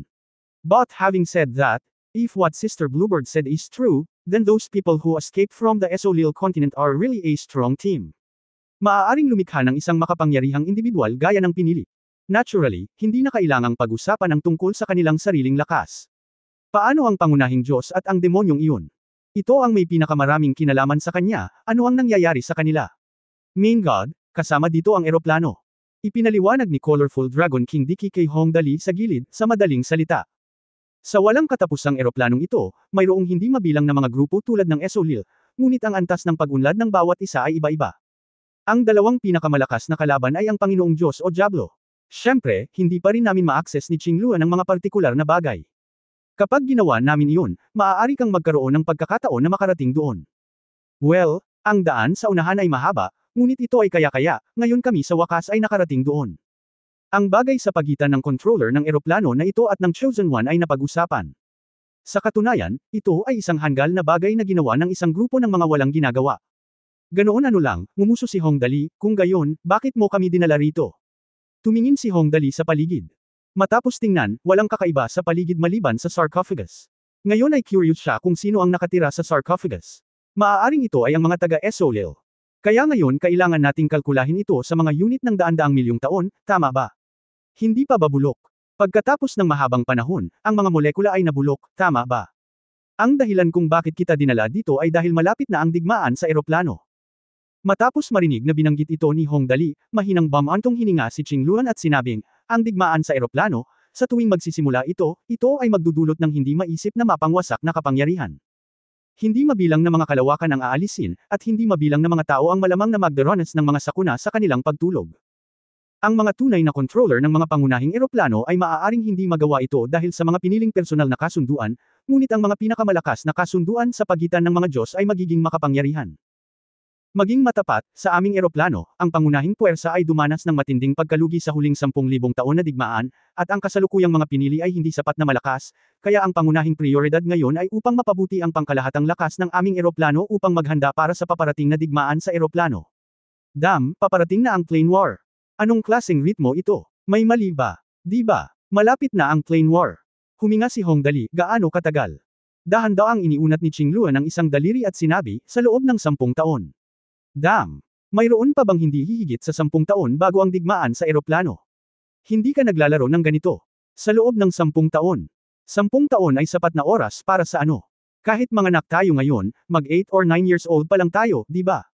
Sister Chinyaw, siguradong niloloko mo ako, di ba? Si Hong Dali ay halos natakot sa sipon, wala pang 10 taon. Ano ang gusto mong gawin ko sa napakaikling yugto ng panahon? Hindi ko ito kayang paglaruan. Kahit na ako ay isang Diyos walang paraan upang itaas ang lakas ng buong eroplano sa ganoong kaikling yugto ng panahon. Ako ay aliberga. Hindi ko kayang gawin ang ganoong mahalagang gawain. Maging si Gu Feifei ay lihim na tumango. Magkakaroon ng digmaan sa eroplano sa loob ng hindi hihigit sa 10 taon. Paano magiging posible ang ganoong bagay? Dinala kita dito dahil apurahan ang oras, at natatakot akong hindi ito gagana kung hindi mo ito tatanggapin, sabi ni Dicky, at walang magawa siyang nagkibit-balikat. Ayon sa pinakabagong mga kalkulasyon, ang digmaan sa eroplano sa Shenglong Star Realm ang pasukan, sa kasamaang palad, ay tila hindi masyadong malayo sa iyong kalawakan. Pagkatapos ay idinagdag niya, hindi ito masyadong malayo sa Shenglong Star. Well, ang kahulugan ay halata ang monghe ay hindi maaaring tumakbo. Templo. Sabihin mo sa akin, ano ang gusto mong gawin ko? Malungkot na sinabi ni Hong Dali, ako ay isang aliberga. Anong uri ng aliberga ang dapat na maging responsable para sa napakahirap na gawain ng pagliligtas sa universo? Kung hindi mo gagawin ito. Actually, hindi naman. Mahirap kalkulahin. Itinuro ni Qingluan ang sarcophagi sa gilid kung saan mayroong 5 pinakamalalaki, at sinabing, ang 5 sarcophagi na ito ay naglalaman ng 5 ulong dragon na mga hari na namatay sa huling 10,000 taon na digmaan. Siyempre, gusto ko silang tawagan. Imposibleng mabuhay silang muli, ngunit kung ang Flame Dragon Princess na ito ay makikilala ng Dragon King, siya ang magiging tunay na Flame Dragon King, para magkaroon tayo ng napakalakas na puwersa. Paano naman? Subukan ito. Sa pagkakataong ito ay naunawaan na ni Hong Dali kung bakit niya dinala si Kemengmeng. Nandito na pala ang mga labi ng 5 Dragon King na namatay sa 10,000 taon na digmaan na sinabi ni Dicky sa kanya noong nakaraan. Ay! Kaya ko ba talaga? Medyo nag-aalala pa rin si Kemengmeng sa posibilidad na maging miyembro ng Yanlong Clan. Kung tutusin, hindi biro ang ganitong bagay. Kung nabigo ito, nandito ako, ano ang kinakatakutan mo? Direktang itinulak ni Hong Dali si Kemengmeng, pumunta at subukan, hindi ito ang kaso. At paano naman ako? Hindi ka ba natatakot? Hehe. Pagkatapos. Mabuti, humakbang pasulong si Kemengmeng, tumingin sa mga taong nakapaligid sa kanya, at sa wakas ay tumingin sa makukulay na Dragon King na si Dicky, kung gayon, paano tayo magsisimula? Napakasimple, ilagay mo lang ang iyong kamay sa sarcophagus. Dinala ng makulay na Dragon King Dicky si Kemengmeng sa sarcophagus sa gitna at sinabing, ang natutulog sa sarcophagus na ito ay ang Flame Dragon King Arbus Tower. Pagkatapos ay isa-isa niyang ipinakilala ang mga ito mula simula hanggang katapusan, ang nasa kaliwa ay ang Earth Dragon King na si Dabre de Nereza, at ang pangalawa sa kaliwa ay ang Ice and Snow King Lights Team. Ang nasa dulong kanan ay ang Holy Dragon of Light Shidaro. Ang pangalawa sa kanan ay ang Storm King na si Wamayadayo. Ang 5 Dragon Kings ay namatay dito sa huling digmaan at 10,000 taon na ang nakalilipas. Pagkatapos ipakilala ang 5 natutulog na hari ng dragon, sinulyapan ni Dichi si Hong Dali at sinabi, speaking of which, kailangan ko talagang magpasalamat sa iyo. Hindi ko ini-expect na magagawa mo ang Yanlong Clan na tagapagmana ng Dragon King ng ganoon kaga. Ito ay talagang hindi madali. Huwag na kayong magsalita, sabi ni Hong Dali sa oras na ito. Lubhang nanlulumo, wala pang 10 taon, magsisimula na ang gyera sa eroplano. Kakakuha ko lang ng isa, at may 4 pa doon. Hindi pa ako nakakabisita sa planeta nila. Hindi, minamaliit mo ang sarili mo. Lumapit si Sister Qingluan at umaliw, mahirap ang lahat sa simula, at ang una ay ang pinakamahirap. Hanggat ang Yanlong Princess na ito ay matagumpay na mag-evolve sa Yanlong King, ang 4 pang Dragon Kings ang magiging mga kahalili. Malapit na. Well, ito lang ang masasabing good news sa ngayon. Walang magawang tumango si Hong Dali, okay, sa palagay ko tama ka, sige, simulan na natin ang pag-unlad ngayon. Oh, 10 taon. Kung gayon. Magsisimula na ako, tumingin muli si Kemengmeng kay Hong Dali, palagi niyang nararamdaman na maibibigay ni Hong Dali ang kanyang tiwala ng walang dahilan. Matapos makitang tumango si Hong Dali, humakbang si Kemengmeng at marahang idiniin ang kanyang kamay sa sarcophagus. Sa isang iglap, isang maliwanag na pulang ilaw ang kumislap. Ang pulang ilaw ay para lang subukan si Kemengmeng noong una. Ito ay ang Flame Dragon Princess na si Krisnata. Pagkatapos, ang pulang ilaw ay tila likido, ganap na nakapalibot kay Kemengmeng. Kabanata 1188 ang makulay na reyna. Ito ay nabalot ng pulang ilaw ang buong katawan ni Kemengmeng. Ang pulang ilaw ay parang likido, na dumadaloy pa mula sa sarcophagus. Napapaligiran ng pulang ilaw ang katawan ni Kemengmeng. Dahan-daang itinaas ang kanyang mga paa sa lupa at lumutang. Tulad ng inaasahan kay Prinsesa Yanlong. Nakatingin kay Kemengmeng sa kalangitan, tumanggo si Dicky na may kasiyahan, ang mga katangian ay napakapare-pareho. Tila ang oras kung kailan matagumpay ang paghahatid ng enerhiya ay hindi malayo. Well, ang ebolusyon ay ganoon kasimple. Nanlaki ang mga mata ni Hong Dali, mukhang madali lang.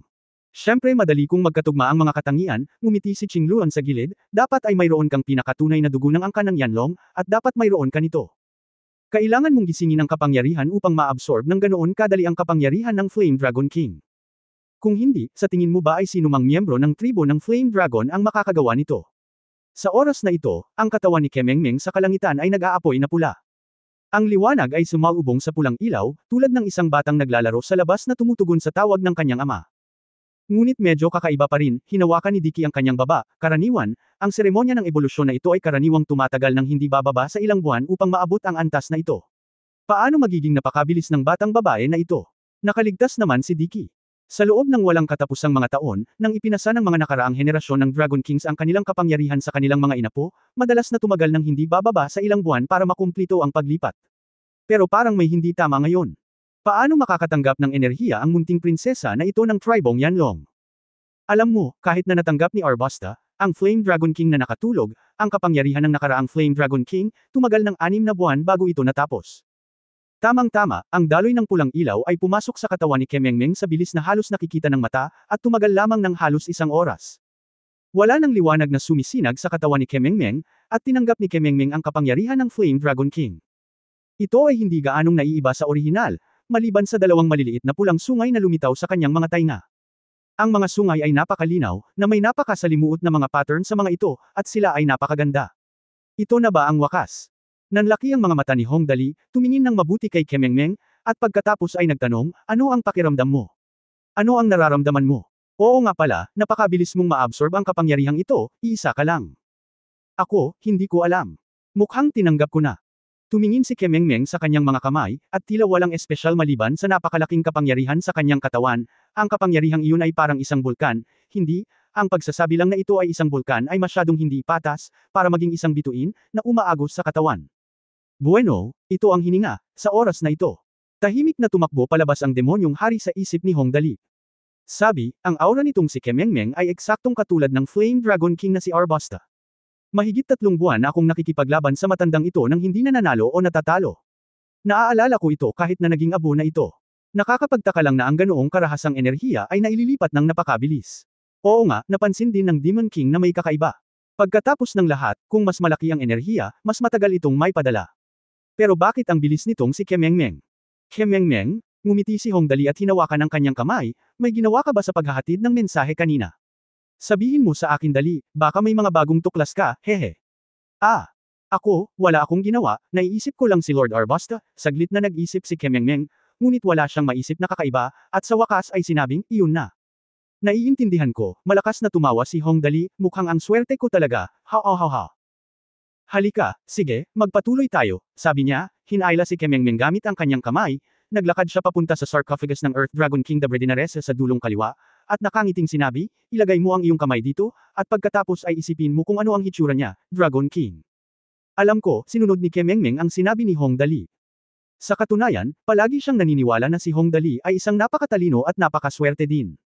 Laging tama ang sinabi niya kaya sinabi ni Kemengmeng napakasimple lang, at itinaas niya muli ang kanyang kamay. Ikaw bastard, tumigil ka sa kalokohan, napagtanto ni Dichi na may mali sa oras na ito, ang batang babae na ito ay mula sa angkan ng Yanlong, hiniling mo sa kanya na hawakan ang sarcophagus ng Earth Dragon King. Kung ang mga katangian ay hindi magkatugma, magkakaroon ng malalaking problema. Sabi ni Dichi at gusto niyang hilahin pabalik si Kemengmeng, pero ayaw niya. Bago siya makadaan, kumikinang din ang sarcophagus ng Earth Dragon King sa pagkakataong ito ay lupa. Dilaw. Holy shit, anong nangyayari? Kahit bilang si Dicky, hindi niya maiwasang magbitaw ng moldita. Ang susi ay hindi pa niya nakita ang ganoong sitwasyon noon, at hindi man lang niya naisip ang tungkol dito. Paano makikilala ng Earth Dragon King ang prinsesa ng Yanlong clan? Hindi ba ito panaginip? Hahaha, iyon nga ang naisip ko, tumawa si Hong Dali, labis na masaya, sabihin ko sa iyo, ang swerte natin ay medyo maaasahan, hehehehe. Anong nangyayari? Hindi nang ahas si Hui Dicky na maliitin si Hong Dali, paano mo ito nagawa? Napatingin din si Qingluan kay Hong Dali nang may pagtataka. To be honest, sobra talaga sa expectations niya ang magic ng binata sa harapan niya. Ang epekto ng nagbabagong Soul Stone, tama ba? Si Gu Feifei ang unang nanghula, kung pag-uusapan, ang swerte mo talaga. Hindi ko inaasahan na magkakaroon ng ganoong epekto ang bagay na iyon. Tama iyan. Pinitik ni Hong Dali ang kanyang mga daliri at ipinaliwanag kina Di Chi at Qingluan, nakakuha si Kemengmeng ng isang high-level Soul Stone noon. Well, ito ay isang transforming Soul Stone. Noong una, akala ko ang bagay na ito ay medyo masaya. Hindi niya pinagsama ang Soul Stone, kaya hiniling ko sa kanya na pagsamahin ito. Kung gayon ano, nagtataka si Dicky, ano ang sumunod na nangyari? Pagkatapos ay ginamit niya ang Transforming Soul Stone. Nagkibit balikat si Hong Dali at sinabing, naglalaro lang ako, pero hindi ko inaasahan na siya ang magiging Yanlong Princess. Pagkaraan, si Hong Dali ay tila na-absorb ng husto, na nakapag-absorb ng enerhiya ng Earth Dragon King, ay nagsabi, noong sinisipsip niya ang enerhiya ng Flame Dragon King ngayon, iniisip niya ang hitsura ng Flame Dragon King. Ngayon ay natural na niyang iniisip ang hitsura ng Earth Dragon King ang Soul Stone na ito ay talagang lubhang kapaki-pakinabang. Hanggat ito ay nagiging isang tao na kinikilala ng kabilang partido, maaari nitong ganap na makuha ang mana ng kabilang partido. Mula ngayon, ang ating Kemengmeng ay magiging napakalakas. Pagkatapos, marinig ang mga salita ni Hong Dali, Di Chi at Qingluan. Bamuka rin ang bibig niya, okay lang ba ito? Isang Flame Dragon Princess ang sumisipsip ng mina ng enerhiya ng lahat ng 5 Dragon Kings. God, ano kaya magiging itsura niya? Okay, maging ang Demon King na si Bao Jilil ay hindi mahinahon, nalaman ko na ang pakikasama sa iyo ay palaging nagdudulot ng hindi inaasahang mga benepisyo. Isang batang babae mula sa angkan ng Yanlong ay naging isang babae sa loob lamang ng ilang araw. Ang Flame Dragon Queen ay maaari ding sumipsip ng kapangyarihan ng iba pang mga Dragon King. Pagkatapos ay isipin mo ito at tingnan kung paano mo ito maaayos para sa akin. Bueno, sa isang kisap mata, isang Flame Dragon Queen ang lumabas, at malamang na siya ay tatawaging Colorful Queen sa hinaharap. Kung gayon kung siya, ang Demon King, ay makakakuha din ng ganoong Kat-Amos. Oh, teka, magiging kasiya siya ang pag-iisip tungkol dito, hindi ba? By then, I guess makaka-improve na ang strength ko to another level, right? Ang susi ay hindi ka makakahanap ng angkop na katawan, pinulupot ni Hong Dali ang kanyang mga labi, at ikaw ay nakakulong sa aking sistema ngayon, at wala ka nang magagawa tungkol dito. Siya nga pala, ang mga Dragon King na ito ay namatay ng lubusan. Paano mo napanatili ang kaluluwang ito? Ito ay isang tanong na palaging gustong itanong ni Hong Dali. Ang lakas ng ilang hari ng dragon at ang hari ng demonyo ay maihahambing, ngunit ang kaluluwa ng hari ng demonyo ay nandoon pa rin, ngunit ang mga hari ng dragon ay namatay ng lubusan. Ito ay malinaw na hindi patas. Iba ang mga eroplano, walang paghahambing. Ang demonyong hari ay nagsabi na walang paraan para dito, ang mga nilalang sa eroplano ng demonyo sa pangkalahatan ay maaaring i-condensed ang kanilang sariling mga kaluluwa ng demonyo kapag naabot nila ang isang tiyak na antas ng lakas. Sa makatuwid, maliban kung ang mga kaluluwa ng demonyo sa ating panig ay nawasak, walang tunay na kamatayan. Ito ay tinutukoy ng likas na istruktura ng eroplano. Hindi sa ayaw kung turuan ka kapatid na dali, mangyaring mabuhay muli. Tinawag na, Brother Dali, ng isang matandang lalaki tulad ng Demon King na nabuhay ng 10,000 taon, ang balahibo ni Hong Dali ay tumayo sa buong katawan at malungkot na sinabi, maaari ka bang maging mas reserba? Pagkatapos ng lahat, ikaw ay isang matandang halimaw na nabuhay ng higit sa 10,000 taon. Maaari ka bang maging mas marangal at marangal na kaunti tulad ng isang master? Ang biyenan ko ay niloloko mo. Ang presong ito ay napakatigas, napakahusay. Ang hari ng demonyo ay labis na nanlumo, sa halip na ikaw, mayroon na lamang isang kaluluwang gumagala. Ipakita mo sa akin kung gaano ka kamahalan. Hay, may sense ang sinabi niya. Okay, pag-iisipan ko kung may pagkakataon. Medyo nanlumo din si Hong Dali, ngunit kailangan mong tiyakin na hindi mo ako ipagkakanulo pagkatapos mong mabuhay muli, kung hindi, hindi ako mangangahas na palayain ka ng madali. Grabe akong rebelde. Galit na tumalon ang demonyong hari, matagal ko nang natuklasan na walang sinumang may magandang buhay sa iyo ang magwawakas ng maayos kung siya ay magiging kalaban mo. At saka, maaaring labanan ako ng Flame Dragon King dati. It's a tie, buti na lang, lumabas na ang Queen of Colors, bakit ako maglalaro ng martilyo? Well, iyon ang sinabi niya, ngayon ay malinaw na ang mga nakikipag-hangout kay Hong Dali ay karaniwang magiging mahusay, at ang mga maglalaro laban sa kanya ay karaniwang magiging mahusay. Lahat miserable. Ang isa pang angka ng demonyo ay kabilang din sa panig ng demonyo, si Hong Dali ang tagapili ng demonyo. Sa mahigpit na pagsasalita, ang dalawa ay nasa iisang kampo, at ang relasyon ay halos katumbas ng relasyon sa pagitan ng isang prinsipe at isang ministro. Kaya ang pagpapalaya sa Demon King ay tila isang magandang pagpipilian. Okay, huwag kang mag-alala, hahanapin ko ito at tingnan kung may bagay ba sa iyong katawan. Sabi ni Hong Dali. Anyway, wala na akong ibang gagawin ngayon, kaya mas mabuting umikot ako at tumingin sa paligid, baka makagawa ako ng mga hindi inaasahang pagtuklas. Kabanata 1189 na binti ng aso no. 36.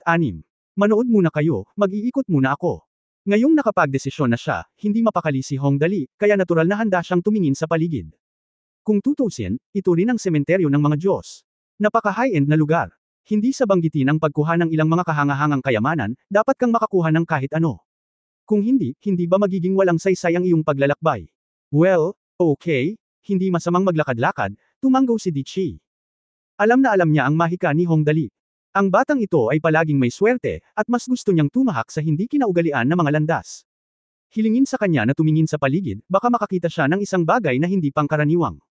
Kaya nagsimulang lumingon si Hong Dali.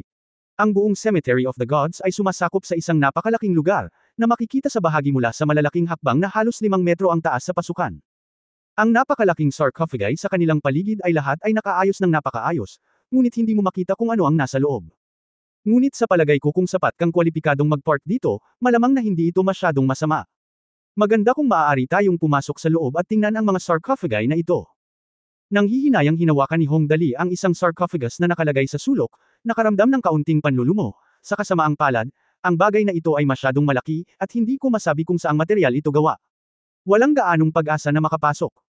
Sinasabi lang niya ito, ngunit hindi niya inaasahan na kung saan niya idiniin ang kanyang kamay, ang sarcophagus ay talagang naglabas ng isang nakakasilaw na liwanag, at pagkatapos ay isang lihim na pintuang biglang lumitaw mula sa tuktok ng dingding ng sarcophagus, sa isang iglap, sinipsip kaagad si Hong Dali. Masasabing nadisgrasya si Hong Dali sa sandaling ito, ngunit kung ikukumpara dito, mas magugulat sa kanya ang paligid bukas ang buong sarcophagus ay talagang isang laboratorio na puno ng teknolohikal na kagamitan. Holy shit, anong nangyayari?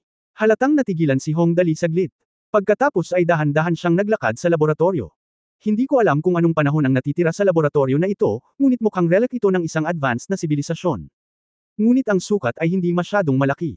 Mula sa isang structural point of view, ito ay dapat na isang research institute. Nagkalat ang iba't ibang mga eksperimentong instrumento sa mga guho, at sa gitna mismo ng sinaunang super civilization ruins na ito, isang malaking kabaong na gawa sa hindi kilalang material ang nakapark doon.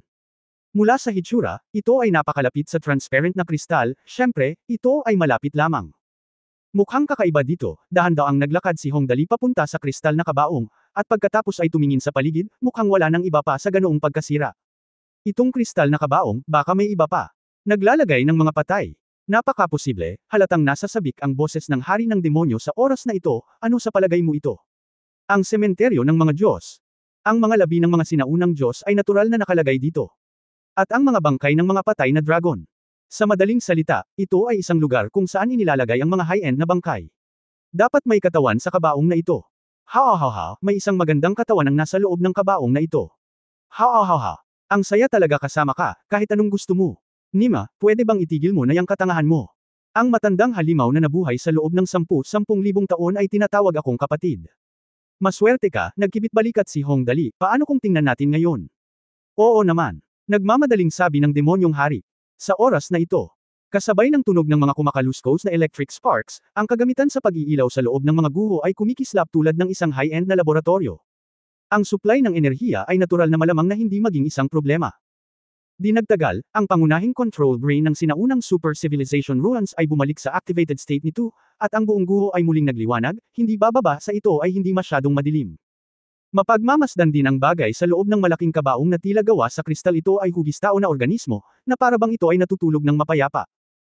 Ito ay isang batang lalaki na katawan na may hitsura ng tao, hubad na katawan, perpektong taas na humigit kumulang 1.85 metro at halos gininto ang sukat ng katawan na parang seksyon, kulay trigo na malusog na balat, at mahabang pilak puting buhok na kasing kinis at may kantab na gaya ng platinum. Ang mga kilay ay nakatutok sa likod ng ulo, at ang mga pilak na kilay ay lumilipad ng patagilid sa mga templo, ang tulay ng ilong ay tuwid, ang mga tabas ng mukha, at ang mga sulok ng bibig ay bahagyang nakataas na parang laging nakangiti. Manipis at mahaba ang mga kamay ng lalaki, natural na nakalagay sa magkabilang gilid ng katawan. Sa paghusga sa katawan na ito lamang, ito ay halos isang perpektong tao. Gayunpaman, sa gilid ng malaking kabaong kung saan siya nakahiga, mayroong ilang mga simbolo ng teksto na kasing laki ng kamao na nakaayos sa hindi kilalang metal, Android Zero, lalaki. Ito ay talagang isang artificial na tao na naiwan ng isang sinaunang super sibilisasyon. Damn, this body is not bad, tiningnan ng Demon King ang katawan ng artificial na tao sa sarcophagus, at nanginginig ang boses niya sa pananabik, "Not bad, this guy is tailor-made for me." Ha. Kuya Dali, mahal na mahal kita. Ang kapatid mo. Sa oras na ito, ang utak ng katalinuhan sa loob ng mga guho ay ganap na naisaaktibo, at ang malamig at walang emosyon na boses ng utak ng katalinuhan ay nagmula sa walang laman na bulwagan, ang Folgate Research Institute ay isinaaktibo, at ang katayuan ng Instituto ng Pananaliksik ay sinusuri. Pagkalipas ng humigit kumulang 5 segundo, nagpatuloy ang intelligent brain sa pag-uulat ng kasalukuyang status, ang kasalukuyang katayuan ng Folgate Research Institute, Energy Reserve, C. Bilang ng mga tauhan, 1. Antas ng pinsala sa Institute, F. Antas ng functional recovery ng bawat bahagi, B. Buo ang mga tagubilin sa pangkalahatang kontrol.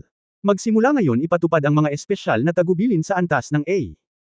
Ang utos ng paggising para sa Android Zero ay magsisimula na sa Seoul. Holy crap, ang Android Zero na ito ay malapit nang mag-activate. Biglang nabalisa si Hong Dali. Medyo lampas sa inaasahan niya ang eksenang ito.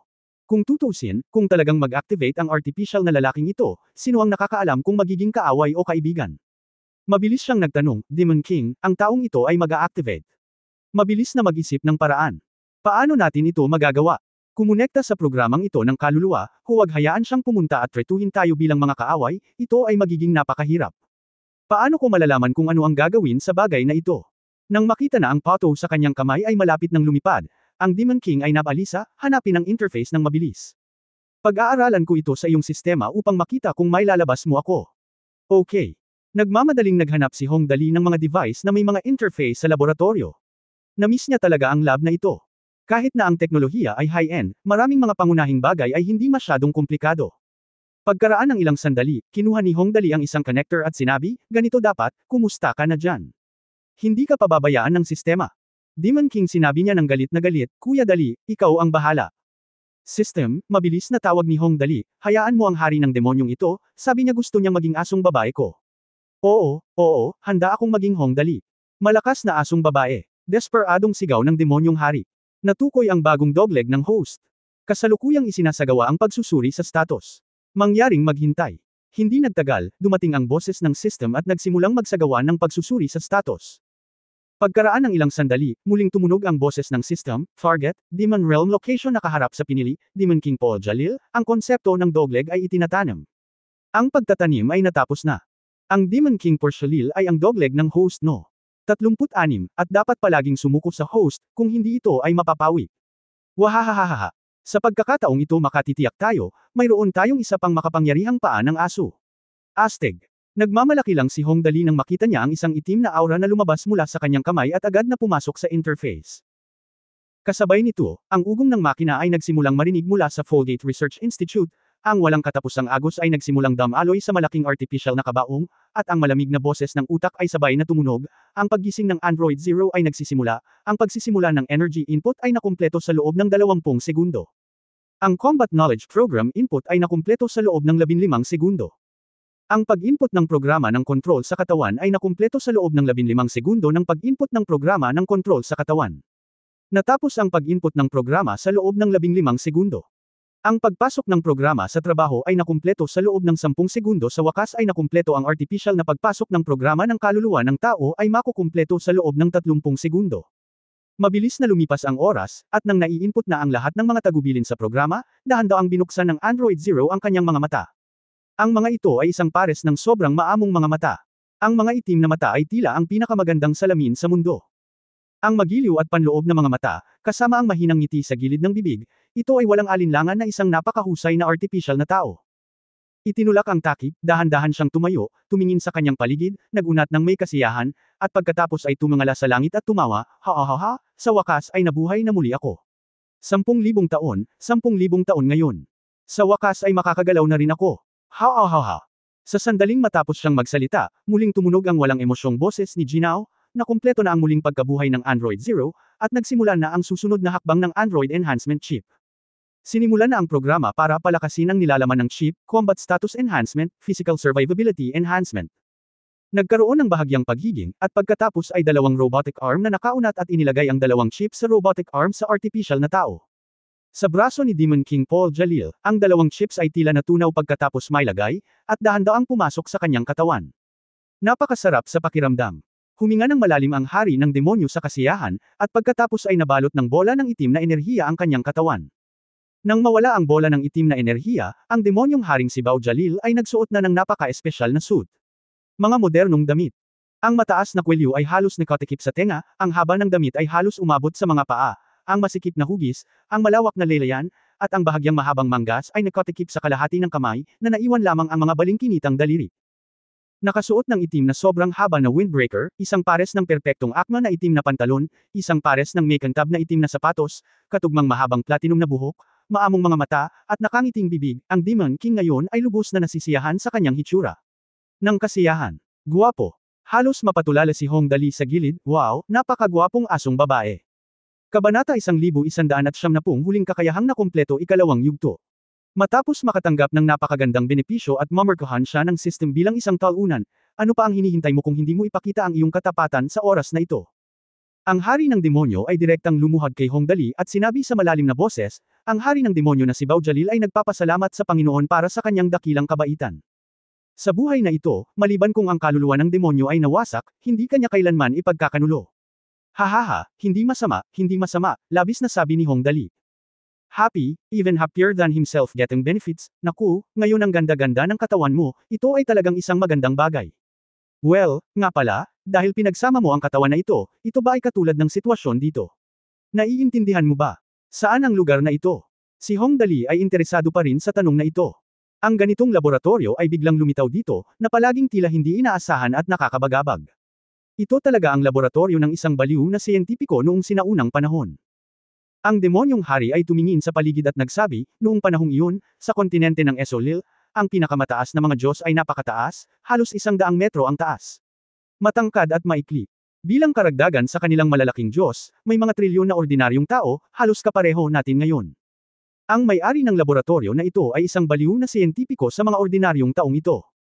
Pinag-aralan ito ng mahusay na inhinyero na si Manradebo upang makamit ang buhay na walang hanggan tulad ng isang Diyos sa pamamagitan ng artificial na inhinyeriya ng tao. Sa kasamaang palad, bago pa tuluyang makumplito ang eksperimento, nagsimula ang ikalawang digmaan ng mga Diyos, at magsisimula na ang mundo. Matapos masira, wala siyang pagpipilian kundi ang umalis sa laboratorio at tumakas sa universo sa wakas, nakakuha siya ng isang kalamangan sa wakas, nakakuha siya ng isang kalamangan. Well, ito ay talagang isang bargain. Nasilaw si Hong Dali. Ano ang isang biro, ngayon siya ay may isang malakas na thug para sa wala. Maganda pa rin ang mood niya, hoy, mabuti iyon, mabuti iyon. Tara na, maglibot-libot ulit tayo. Tingnan mo kung mayroon pang magagandang bagay. Sa totoo lang, napakadaling makakuha ng isang malakas na talunan. Na parang isang hindi inaasahang sorpresa. Siyempre, ang mga hindi inaasahang sorpresa na tulad nito ay hindi nangyayari sa lahat ng oras malinaw naman, malamang na hindi ka makakahanap ng anumang magandang mamaya. Well, contentment is always happiness. Naiintindihan pa rin ni Hong Dali ang katotohanan ito. Dali, saan ka nanggaling? Saan nanggaling ang taong ito? Bumalik sa Qingluan at iba pa. Tumingin si Gu Feifei sa hari ng demonyo na si Bao Jalil na nakakuha na ng katawan, at nagtatakang nagtanong, sino siya? Oh, ang bago kong dog leg, Android Zero, maaari mo na lang siyang tawaging Zero. Hindi masasabi ang pinagmula ng demonyong hari. Kung tutuusin, ang relasyon sa pagitan ng angkan ng demonyo at ng eroplanong ito ay hindi masyadong palakaibigan, kaya direktang binigyan ni Hong Dali ng bagong pangalan ang hari ng demonyo, ayon sa rangkang. Siya ang aking dog leg no. 36, hehe. Hello, my name is Zero, please take care of me. Maayos na tinanggap ng hari ng demonyo ang bagong pangalan, hindi mahalaga kung ano ang tawag dito, basta maayos ang pakikitungo niya. Malakas na aura. Naramdaman agad ni Dicky ang Katanji tanging Demon King, ngayon ay Android Zero, napakalakas ng katawan mo, nararamdaman ko. Sabi niya, itaas ang iyong kanang kamay. Ikinumpas niya ang kanyang palad sa hangin at nakarinig ng whoop sound. Isang nakakatakot na daloy ng hangin ang tumama sa dibdib ni Zero. Nagkaroon ng malakas na kalabog, at ang dibdib ni Number Zero ay natusok sa suntok, ngunit sa isang kisap mata, ito ay tumalbog, at parang hindi nangyari ang lahat. Ang buong proseso ay tila mabilis at hindi masyadong formal, ngunit ano ang pagkakakilanlan ni Dicky? Makukulay na Dragon King. Anuman sa kanyang mga suntok ay naglalaman ng malaking kapangyarihan, ngunit bilang isang resulta, ang epekto sa katawan ni Zero ay nagbigay lamang ng hitsura ng isang simbolikong suntok, ngunit sa katunayan, hindi siya nagdusa ng anumang pinsala. Ito ay talagang napakalakas na katawan, napabuntong hininga si Qingluan sa gilid, tulad ng inaasahan sa artificial na tao na binuo dito sa Esolil, ang istruktura ay malinaw na iba sa alam natin. Hindi. Zero, anong uri ng martial arts ang maaari mong gamitin? Ang kontinente ng Esolil ay ang lugar ng kapanganakan ng buhay sa eroplanong ito, at ang kanilang mga kakayahan sa martial arts ay lampas sa imahinasyon ng mga tao. Hindi matatawaran ang lakas ni Number Zero na dito ipinanganak. Hindi pa ako sanay sa ngayon. Itinaas ni No. Zero ang kanyang kamay, at sa lalong madaling panahon, ang kanyang kamay ay direktang nag-transform, una sa isang mahaba at makitid na scimitar, pagkatapos ay naging isang mahabang espada, at pagkatapos ay sa isang swipe, muli ito ay naging isang laser gun at lumabas. Sa madaling salita, ngumiti si Zero, sobrang nasisiyahan sa kanyang katawan, maaari akong mag-transform sa anumang estado na naiisip ko para sa pakikipaglaban. Halimbawa, maging isang combat spaceship. Hindi nagtagal, mabilis na lumaki ang kanyang katawan at naging napakalaki. Sa loob ng ilang paghinga, nagbago na siya sa hugis ng isang military spaceship. Ang naka-streamline na hugis ay nilagyan pa ng isang napaka-high-end na laser cannon. Matapos ipakita ang mga pangunahing kakayahan ng katawan na ito, muling bumalik sa anyo ng tao ang No. Dali, mukhang ganito this time you really got a treasure. Nagkibit balikat si Gu Feifei, siya ay talagang napakakapangyarihan, walang duda tungkol dito. Siyempre, pinakamahusay na tiyakin ang kanyang katapatan at umaasa na walang mangyayari. Huwag kang mag-alala, nakangiting sabi ni Hong Dali, ito ang aking dogleg No. 36, walang magiging problema sa mga tuntunin ng katapatan. Ang sistema ay naitanim na sa kanya ang konsepto ng dogleg, na natural na tinitiyak na ang lahat ay walang palya. Bagamat mayroon siyang ilang mga pagdududa tungkol sa iba, si Hong Dali ay lubos na gamaan ng loob tungkol sa kanyang malaking alibughang sistema. Habang nag-uusap ang ilang tao, natanggap din ni Kemengmeng doon ang kapangyarihan ng huling dragon na tagapag-alaga, ang banal na dragon ng liwanag, si Shidoro. Nang tuluyang mawala ang nakakasilaw na gintong liwanag, tuluyang bumagsak si Kemengmeng sa lupa, at pagkatapos ay lumayo sa harap ng ilang tao. Sa orihinal, ang dalawang sungay sa itaas ng kanyang mga tainga ay nagniningning pa rin ng pulang ilaw, ngunit ngayon ay naging makukulay na kulay, pula, puti, asul, berde at ginto, at may mga napakasalimuot at magagandang pattern sa mga matutulis na sulok. Ang kanyang buong katawan ay naglalabas ng isang magandang kulay paminsan-minsan. Ang Kemengmeng ngayon ay hindi na matatawag na Yanlong Prinsesa. Upang maging mas tumpak, ang kanyang kasalukuyang pangalan ay dapat na reyna ng 5 kulay, isang 5 kulay na dragon na dalubhasa sa mga pagsabog ng apoy, yelo, bagyo, lupa at liwanag. Ang kanyang katawan ay nagpapalabas ng malaking pamimilit, ang uri ng nakakatakot na aura, na maaaring maging sanhi ng isang hindi gaanong makapangyarihang tao sa lugar na iyon. Buti na lang cute pa rin ang personality ni Kemengmeng. Pagkatapos ng maikling pagpapahinga, sa wakas ay bumalik si Kemengmeng sa kanyang karaniwang kalagayan. Dali, ako, ganito ba ako kaganda? Si Kemengmeng ay nahihiyang tumayo sa harap ni Hong Dali. Sa oras na ito, siya ay nagpapalabas ng napakalakas na kapangyarihan, ngunit ang kanyang ekspresyon ay medyo hindi mapakali, kung hindi ay hindi siya tatawaging Ke. Sobrang cute, lahat ng klase ng cuteness. Mukhang maganda, mas maganda kaysa dati, haha. Tuwang-tuwang humakbang si Hong Dali at tinapik ang braso ni Kemengmeng, gawin mong mabuti, Kemengmeng, ikaw ang magiging pinakamakapangyarihang reyna ng Dragon Clan. Ito ay isang himala. Umiling si Dichi at bamantong hininga, isang 5 kulay na dragon na nagtipon ng kapangyarihan. Ng 5 Dragon King, iniisip lang kung paano siya magpapatuloy sa paglaki sa hinaharap. Ang galing, ang galing. Ang paglalakbay sa Fairy Star ay matagumpay na nakumpleto, at may mga karagdagang nadagdag. Ito ay medyo masarap. Tumingin si Hong Dali kay Qingluan at sinabing, Sister Qiniao, dahil ang oras ay napakahalaga, babalik ako ngayon. Mayroon akong malaking plano na susunod na ipatupad. Ang oras ay walang hinihintay, kaya babalik ako ngayon. Oo, naiintindihan ko, naiintindihan pa rin ni Qingluan ang mga salita ni Hong Dali. Wala pang 10 taon ang natitira, oras na talaga para ay latag ang pundasyon. Kaagad nang pinaalis ni Qingluan ang lahat mula sa Starry Sky Gate at muling bumalik sa Fairy Star, mamulong si Qingluan, dali, kung makatagpo ka ng anumang kahirapan, tandaan na pumunta sa akin anumang oras. Huwag kang mag-alala, ngumiti si Hong Dali. Tumango, si Sister Jade Bird ang pinakamahusay, hindi ko ito makakalimutan. Kasabay nito, sabay-sabay ding lumabas ang boses ng system. Ang unang hakbang ng misyon na Origin of the Universe ay nakumpleto, at ikaw ay gagantimpalaan ng 1,000 attribute points. Achievement points, ang pangalawang yugto ng final ability ay nakumpleto, at ang buong ability effect ng host ay tumaas ng 100%. Oh, ito ay kahangahangang. Ang epekto ng lahat ng kakayahan ay tumaas ng 100%. Doble na yan. Mabilis kong hinugot ang interface ng Big Prodigal System, at sigurado, maging ito ay ang malikot na halo, Elemental Affinity, Elemental Shock, o kahit ang pangalawang Gear at Star Knight Transformation, ang mga epekto ay nadouble lahat. Ito ay lamang ang pagkumpleto ng ikalawang yugto ng panghuling kakayahan. Kung ang lahat ng kasunod na panghuling kakayahan ay nakumpleto, anong uri ng kakayahan ito? Baliw ba? Ang sistema ay nagpatuloy, ang ikalawang hakbang ng pinagmula ng Universe Mission ay inilabas, ang Plain Battlefield. Pumunta sa plane battlefield at kumuha ng higit pang impormasyon tungkol sa plane war. Mission reward, 2,000 attribute point at 2,000 achievement points. Panghuling kakayahan ng ikatlong yugto, makakuha ng kabuuang 10,000 puntos sa tagumpay, mga gantimpala sa misyon, at ang epekto ng buong kakayahan ng host ay tumaas ng 50%. Oh, na-double na ito ngayon.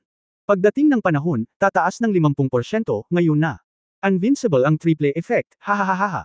Kaya lang, ang 10,000 achievement points na ito ay maaaring hindi madaling makuha. Kahit gaano pa karami, diretso ang bangka pagdating sa tulay, kailangan ko lang magsipag ng konti, hehe. Si Hong Dali ay nasa mataas na espiritu, ngunit si Gu Feifei ay biglang sumimangot, at pagkatapos ay hindi sinasadyang sumulyap kay Hong Dali na may komplikadong mga mata, at pagkatapos ay diretsyong ibinaba ang kanyang ulo, hindi alam kung ano ang nangyari. Siyempre, hindi alam ni Hong Dali kung ano ang nangyayari. Hindi niya alam. Sa sandaling sinundan niya si Qing Luan palabas ng kuweba at nakita si Tang Moxon at ang iba pa, agad siyang sumigaw ng malakas, kayong mga talunan, apurado ang oras. Tapos na ang mga bagay-bagay dito. Mabilis tayong umalis. Pagkatapos kunin si Brother Wu Wei, pupunta tayo sa New Earth para kunin siya. Big Turtle Xuanwo, pumunta tayo sa planeta kung walang tao, bilis. End of this chapter.